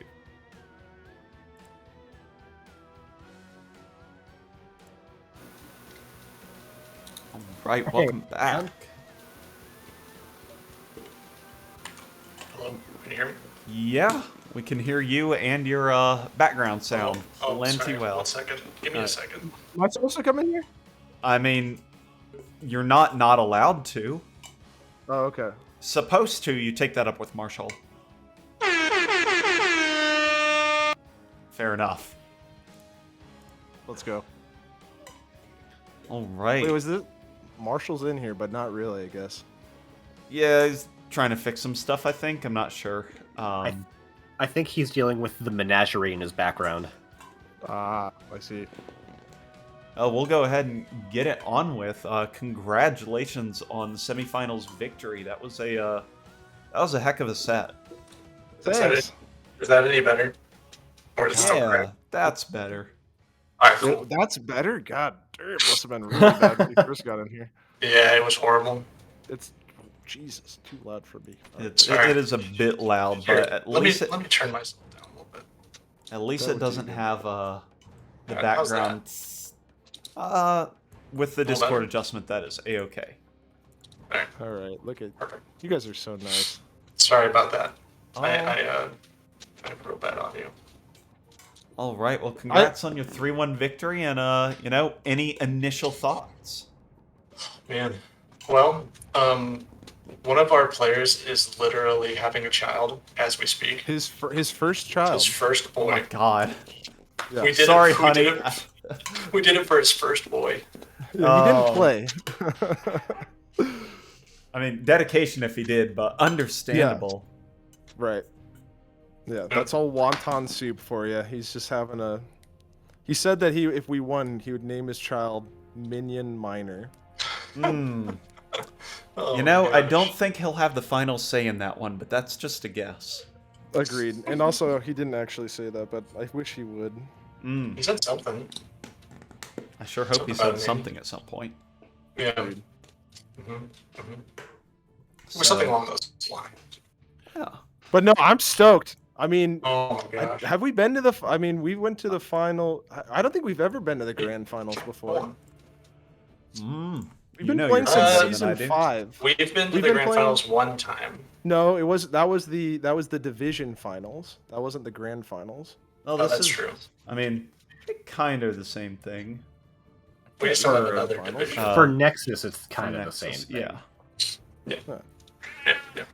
Well, we've never been in the win it all series. Yeah. before, Correct. 'Cause Correct. when we were in A West, we had Mhm.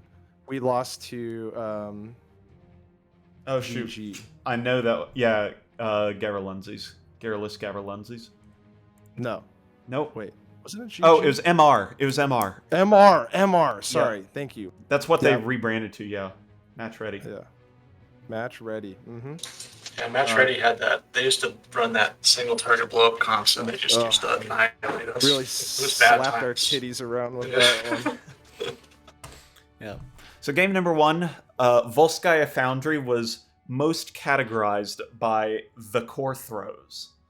4 different core attempts in that game, and it took not heroes but just minions to finish it off. Quick Poetic. thoughts on that game.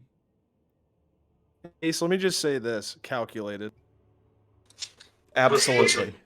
This is how it works. You throw on the core, and then you gust them all and pray to God, and that's pretty much what we did. So what it is it's psychological warfare. You know, like you get them where they're like, oh, they threw, we got this, and then you win with the cannons. So No, but really, it was just us messing up a bunch, and then We- Gus basically winning the game for us. That's pretty much what it was. Just It was just good. 20. Yeah, yeah. It's hard to end It is. when there's a wind tunnel on your core. No, but really, okay. So seriously though, I'm having fun because I'm excited. But like, I definitely on the Blaze pushed up too far in front of. Well, number one, we shouldn't have had the Deckard in the initial push bottom. So we had the Protector pushing bottom with no keep, full HP, and I don't even know if they had all 5. And then we had Deckard in the Protector, and our Junkrat got messed up, so we couldn't heal him up. He got in the Protector, but then I just went in front of the Protector on Blaze when I should have just let the Protector go first. And so then I died, and yeah, that was the first throw. Then the second time, we were like, do we end? Do we get the objective and then end? And we were kind of split call, and we decided to go for it, and that failed. So yeah, that's the story there. Fair enough. Yeah, I mean it was very much back and forth. You've got you had the Junkrat in that set. You had the Falstad and Sylve as well. Very even game overall. So yeah, that was a spicy one to start the series with. So, Agreed. Then you go to an absolute murder fest on Dragonshire where there are 49 total takedowns. Yeah. Oh my gosh, is that real? You're welcome, viewers. Yeah. That's all 27 I'm to saying. 22. We were 22, right? We never have more kills in a slum. I'm That just pretty does not sure you had work. 27. Really? Wow. Damn right we did. So I blame Kobo. that was a crazy, crazy game. What do you remember most out of that one? What stood out to you? That was again for me. That was more like push the core, but like can't quite end, being sad. But Yeah, the first fortunately, two that one games were very similar. Like, I they felt like were really similar. yeah. I mean, the Zagara was really shredding our crap. To be honest with you. Well, and level 20 Lunara, too. Yeah, you'll Yeah, you'll hear it in the cast that Zagara just rolled everything late. Agreed. It was So that made ending the first two games a lot harder because that Zag was just, dude, corrosive saliva was so gnarly. And I think, correct me if I'm wrong, it does percent damage to the vehicle. It does. yeah. Capped, but It's capped, but because there's up to 4 things doing percent damage, it matters a lot less because you're getting hit so many Exactly. individual times. Yeah. So it definitely shred, like the first time when it was just the Dragon Knight on core with no keep in the way, and it just murdered that thing. Like, so yeah, that was a good one. Also, they first picked the Lunara, which, I mean, that's good scouting by them because we love the Lunara. But it was interesting. I felt like their comp just didn't have enough DPS, I guess. I don't know. It was, I think, finishing power. Like, they Yeah, did a lot of shredding, and Lunara jumps on you, but level 20, whenever you have a healer like a Brightwing, I mean, you get a lot of friggin' healing, so if you have a hard time finishing off kills, it could be really rough. And I feel like that definitely was the case. I mean, the only times that they were really getting like good kills in the second game was picks on, well, either Brightwing or like someone on the back line. You The know, front line wasn't dying a whole ton, other than, well, I mean, Leo's supposed to die. Literally, it's in his kit. If you're He's not supposed to dying, you're die. not getting trait value. Right. it is right. a little bold to say they didn't get a whole lot of picks when they did end up scoring 22 no, takedowns. no. But Don't get me wrong. I'm not saying they didn't get picks. I'm saying the only kills they got were picks. They got a lot of picks. I'm saying, but most of the kills were Zagara would shred, and then Lunara would either jump in on the back line. And there was actually 2 times, I think, where Lunara just 1v2 on the back line. oh yeah, Yeah, So- big time. And I also just want to go ahead and say that I only died once that game, so my team is a bunch of feeders. That's what I That's want to fair. say about that. Yeah. That is how that works. Right. we actually pointed that out at the very end. That despite all of it, you did only die one time because that reactive bunker is so good because it casts It is. instantly. That's kind of what I was saying. It's hard to finish off the front line with Lunara and Zagara, even with the percent health. Yeah. I do love Blaze. And there was one fight where 9 heroes ended up dying, and Sage was the only one left alive. That was a good one. That was I that was was insane. hooping and hollering at the end of Me that and one, Jimmy- and then I died, and it really kind of Yeah, we both took the wind freaking down my died to sails the, a little bit. we Yeah. died to the wall. It was awful. yeah, couldn't But even I got get the- all but of I it got on the kill. screen. It That was back and forth, that fight too, because it was like, I feel like they initially went up, but then we sort of turned it back around, and then we over pushed and we died, and then, like you said, It was they were the last ones. It was like a standing. draft. You got a pick, and then they got 2, and then then Right, you got yeah. 2 more. It was like draft your heroes to die, and then the Sage got last pick, and he decided, not me. So- Exactly. Yep. So, yeah, that was a fun fight. That was a really fun game to cast. Then you have Alterac Pass, where after that long beatdown over Dragonshire, they come back and, for a lack of better term, absolutely curb stomp y'all for game 3. I Oh mean, yeah, lack of a I better gotta term. say, there's not really a better term. I gotta say that well, he might get mad at me. I'm definitely flaming Kobo for this one. Because he blocked Li Ming late in the draft, and he didn't say a single word. He just locked it, and then proceeded to go orb build against the Dahaka and Anub. So Kobo, if you're listening, you're being flamed. You've been reported. Yeah. No, that game legitimately was like they outdrafted the crap out of us. I don't put it all in that one thing. I think I put it all on Kobo. It's all his fault. I mean, different opinions, but I mean it was a for sure mega giga outdraft. Yeah. And the False Advance were good too. Yeah. Because False's fat on that map. Yeah. So then you have to go into game number 4, and you've got 3 maps left in the pool with Tomb, Sky Temple, and Cursed Hollow. How much did you feel that game 4 was a must-win?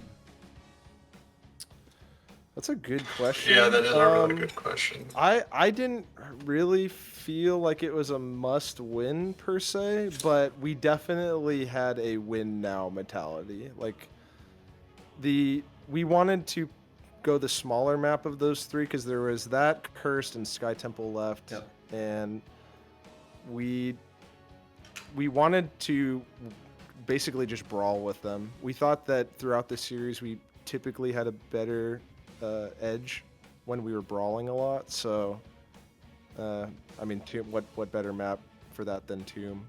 But yeah, I wouldn't say that we were afraid like the series is over if we lost or anything like that, but we definitely had some urgency. I gotta give credit to Sir Mac of Cheese. He was really pushing that actually to win this game. I definitely think that if we lose game 4, game 5 is much more difficult because most likely they're taking us to Cursed, and that's one of their most comfortable maps. Yeah. What we think, and the Dahaka was really strong harder for them. Yeah, and that's a much better Dahaka map too, and yeah, it would have made drafting harder. Yeah, anyway. And just overall, we know the players on ProBUs. Like they're a lot of them have been in the league a long time. Players like Muffin, who frequent GM, and a lot of their players, like one of the players, 33 GM. They have very high ranks. So like. We respected the hell out of them in this series. We understand how good their players are. So taking them to a map where they have more comfort is definitely not something that would have. Well, I'm not saying we would have lost necessarily, but it would have been a lot harder. Game 5 would have been rough. Right, which is why I was wondering if y'all had we need to win this game 4 or we're going to be in trouble game 5. Yeah. So. I think we were trying not to think that, but I think we all kind of knew that. Kind of felt that makes sense. Yeah. Yeah. Well, I wasn't thinking it, but now that you're talking about it, I definitely agree with everything you guys are saying. That would have been a lot freaking harder. Well, then you have game number 4, where you draft a no true tank, no true offlaner, really Thrall kind of, but a very high damage composition. All 4 of the non-healer players could be categorized as damage dealers in certain compositions. Right. So. Yep. How did that draft come out? Because I thought that was, as much as they outdrafted you on Alterac, you outdrafted them in Tomb of the Spider Queen. So I think it really came down to the last 2 picks for us, the Deathwing and the Thrall, the last picks. I mean, we kind of recognized that their team comp was, I would say, lacking in damage in large part. There was some single target, obviously targeted towards the Deathwing, but us having the Lunara and the Chromie and then picking Thrall and having Deathwing, like we had so much poke damage to fight around the objective. So I really think that it was us trying to recognize, we can just kind of scrap with them in any place of the map, and if we just play patiently, we will outdamage them over time. Is kind of the mentality, as long as we don't get caught.